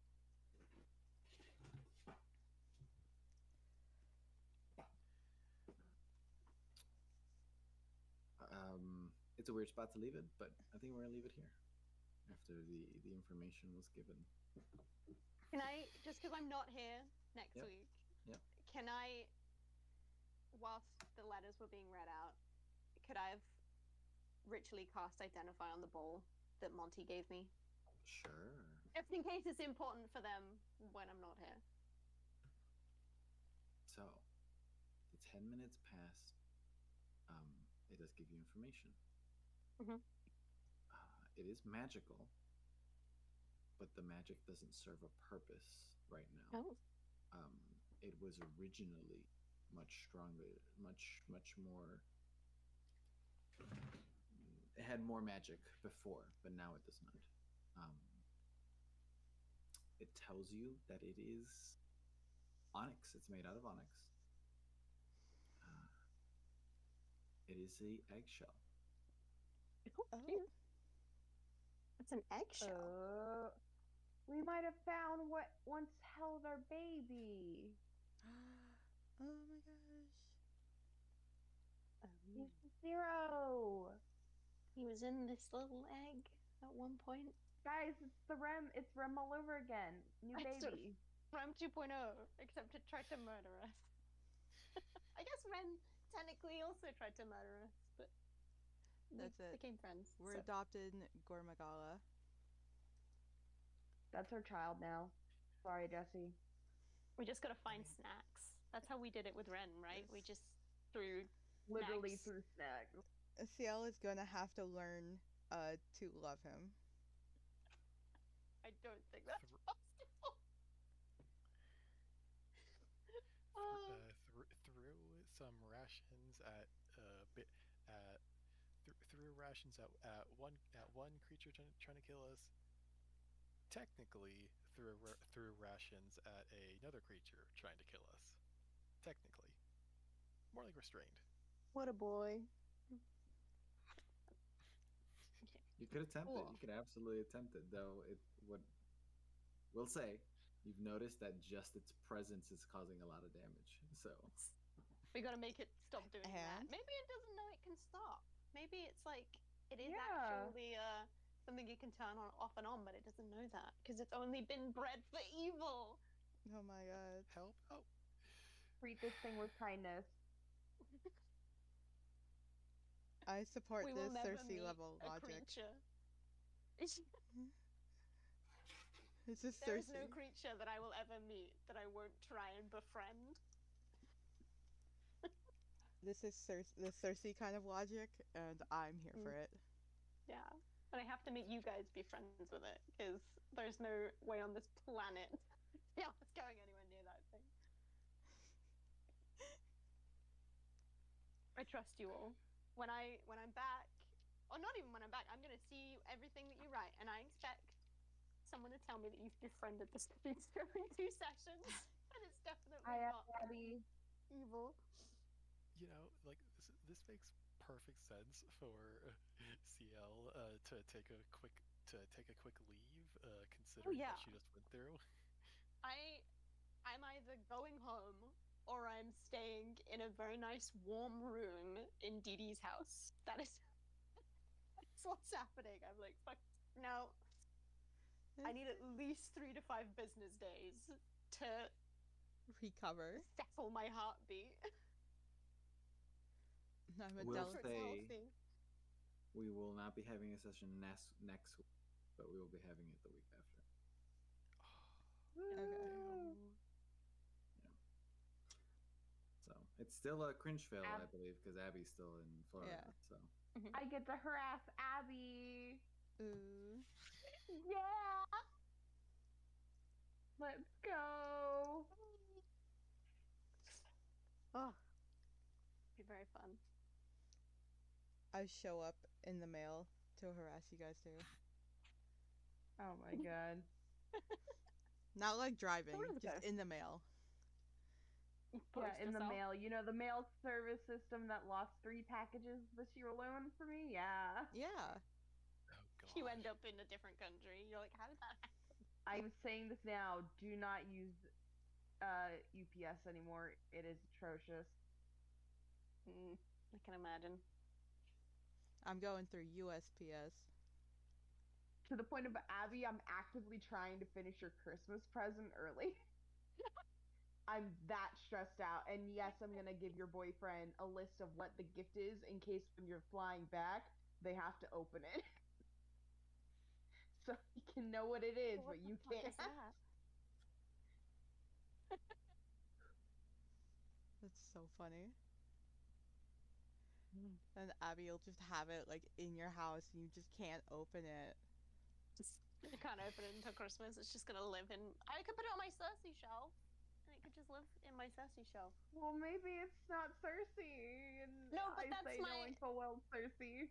No, I thought it was Cersei, but still, it can live on my Cersei shelf until I open it. Little gift. I'm very excited. I'm very excited. I'm very excited for you guys to get to play Team CringeFail and Yippee. leave CL out of it. She doesn't want anything to do with it. She said, "I'm never doing this again." Yeah. And yeah, that 100%.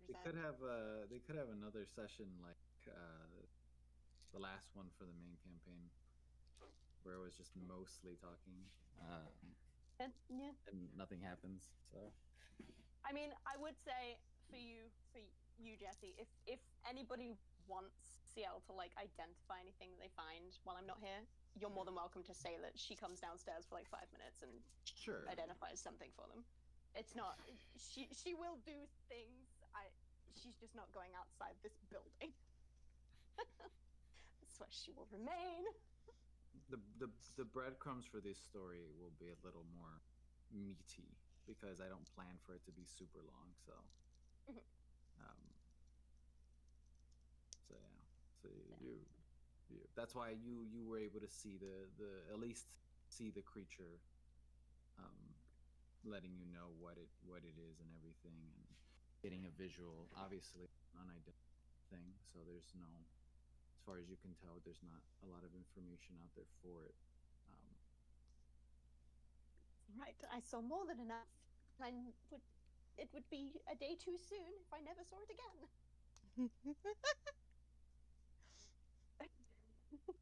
Still And I traumatized. plan for this story to be a little more, I guess, grounded. Maybe is the way, more classic. Mhm.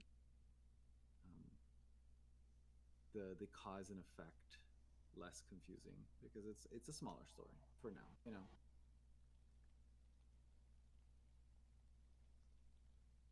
I am gonna call it quits here. I've been half asleep for the past hour. Of course. And I'm so sorry. I No, legit you're fell fine. asleep for 2 of the letters. It's all right. I wrote them all down. Don't worry. And recording, yay. Emily and I have both just been like kind of dozing off, like half for moments. Stay with the kids. I'm sorry. And No, it's like, fine. You two get your rest. You've had long days. I don't even get to sleep. I can't. Oh. Well, a few more hours, you can do it. Do it for me. Write down stuff about Monty. No, I do have Hyperfixate.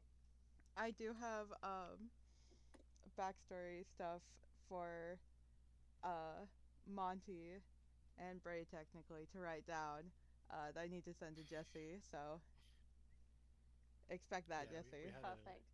Hyperfixate for a little Nice. bit, and you'll be fine. Yeah, me and Val had several hour long conversation regarding It wasn't even several hours, it was like an hour.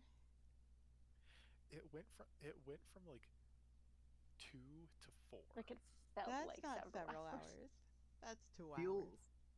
feel free to Minimum. ask me things that you like, ideas or what you want. This is so time wise. This is post campaign. Not too far off, but it's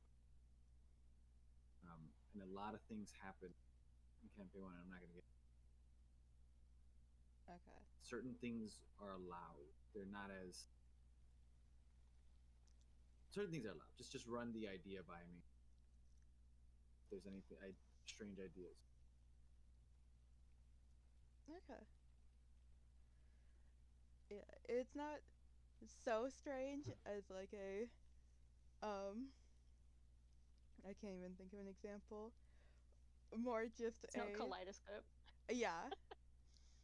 Just more of a, oh, this would be really fun, story-wise type thing.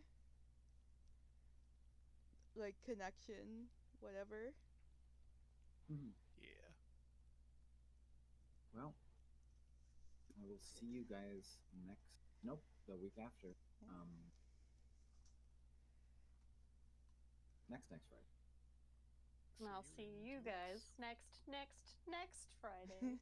Apart from you, Emily. Oh my god. Huzzah! Huzzah! And I'll see you guys next time. No, I'm kidding. Just keep going. I just wanted to be involved. Farewell, my friends. See you night. later. Good night. Bye. Bye. Boy.